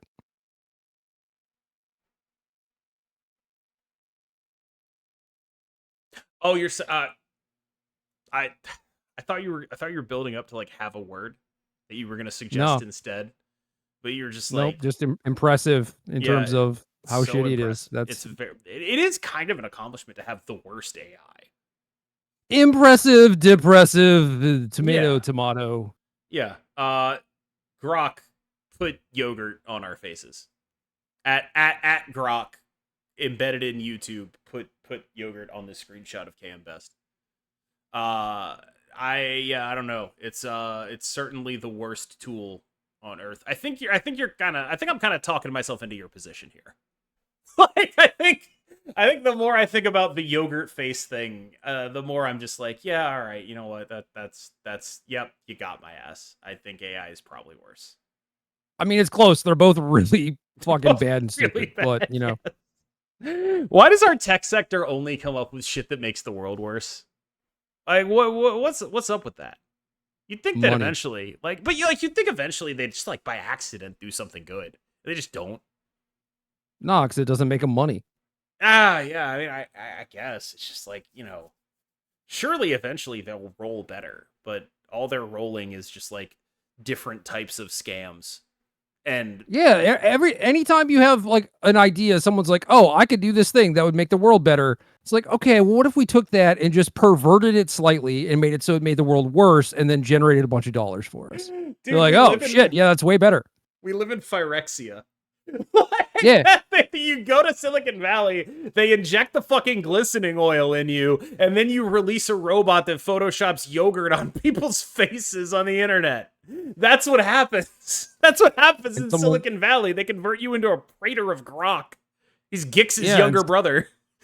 And they all pay $7 a month for it or whatever. It's fucking, oh god. Has anyone done the like priest of Grock gag? Like you take a priest of Gix and then you just Photoshop. Not that Grock. I know of. You Photoshop Grock on it, and then the flavor text is this true? Yeah. That's all yours, buddy. You take that. Got that. That's great. I'm gonna get tens of likes with that one. It's gonna be great. Gerry, I see I've depressed you enough. It's time to end the podcast. Do you have any uplifting notes to let everyone go on? Final Fantasy Tactics remaster. Yo! I can't believe we didn't actually talk about that. That's like the most goated game of all time. It's unbelievable. Tactics Ogre, I think is a better game. FFT, incredible story. The story is what hooked me at the time. Like the gameplay, I mean, there's a lot. Like I've played a fucking Fire Emblem game before. I know what like the board-based combat game is. Like, but like the story Fire Emblem of sucks shit compared to those games. Damn, dude. I don't know. I feel like if I'm gonna play a game like that, I really need to care about the story, because otherwise I will not stick it out. And the two games that have pulled me tactics-wise are Final Fantasy Tactics and Fire Emblem Three Houses, widely regarded as high-level story achievements in the genre. Tactics Ogre story is also very good, similar to Final Fantasy Tactics, and then I think Fell Seals was good for being a kind of like tropey fantasy thing. I mean, Fell Seals is a very good game. Final Fantasy Tactics is like an explicitly leftist story. Like it's crazy, and it's not explicitly leftist in the way you'd expect. It's like explicitly leftist in a critique, because like the critique of sort of the use of the appearance of reform to climb the social ladder that you are ostensibly reforming, that Delita's character is sort of critiquing there. That's like a very genuinely difficult concept to grapple with, where it is a really, really impressively done game. And the character of Delita is sort of what puts it over the top to me, and the way it examines someone willing to wrap themselves in the trappings of reform only to attempt to graft themselves onto the historical power. Like, a character that genuinely, to me, transcends good guy, bad guy tropes, I think, pretty reasonably. For sure. And I think that it is supremely well done in that they don't just have him, because I think what everyone wants is for like Delita to join your party at some point. Yeah. And he's like, no, nah. You're actually, I don't give a fuck about you, dude. You're not going to help me get to where I want to be. Like, I've got shit to, I've got places to be. I've got princesses to try to trick into marrying me. I've got shit to do, dude. You're too busy actually helping people. I don't care about that. I care that people think I'm helping people. He rocks. Like, just a really, really, really cool character. Yep. Banger. Play that game when it comes out. It's so unbelievably goated. The abiding memory I have of it, I'm going to give you one piece of advice. Have multiple saves, because there's a fight with Weegroff that if you didn't train a specific skill, you cannot beat. is my recollection of it.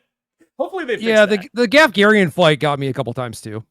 Yeah, one time, but the one at the gallows, Gafgarian at the gallows, where Ramza ends up trapped, fighting Gafgarian kind of solo until you can open the door, because at that point, no, different. It's Gafgarian, because he's like dark swording you. But I specifically remember because I was you know, playing story stuff while also trying to train him in like bullshit jobs. Like I think he was a chemist at that point, and it's there's no warning that he's going to be 1v1ing this guy that's like draining HP from you, and it's just like, okay, this sucks. Yeah, it probably was not chemist. It was probably like black mage or something. Actually, sure. I think that makes more sense. Just like super squishy. Yeah, the one I have the abiding memory of that I had to like, I don't know if I had to fully restart my character, but we gruff in the castle before Belias the Gigas, where if you don't have like Squire mastered and the ability to use like the thing that raises your speed, he will just hawk you down. Like he will just 1v1 you to death every single time if you don't have the ability to self-buff your way out of it. And since I'm a kid, I don't understand how that self-buffing is even good. You know, like competitive Pokemon, self-buffs are everywhere. Never once you use them in the actual game. So that ability left totally untrained by me. I had to like go back and like get the ability because I could not beat the fight otherwise.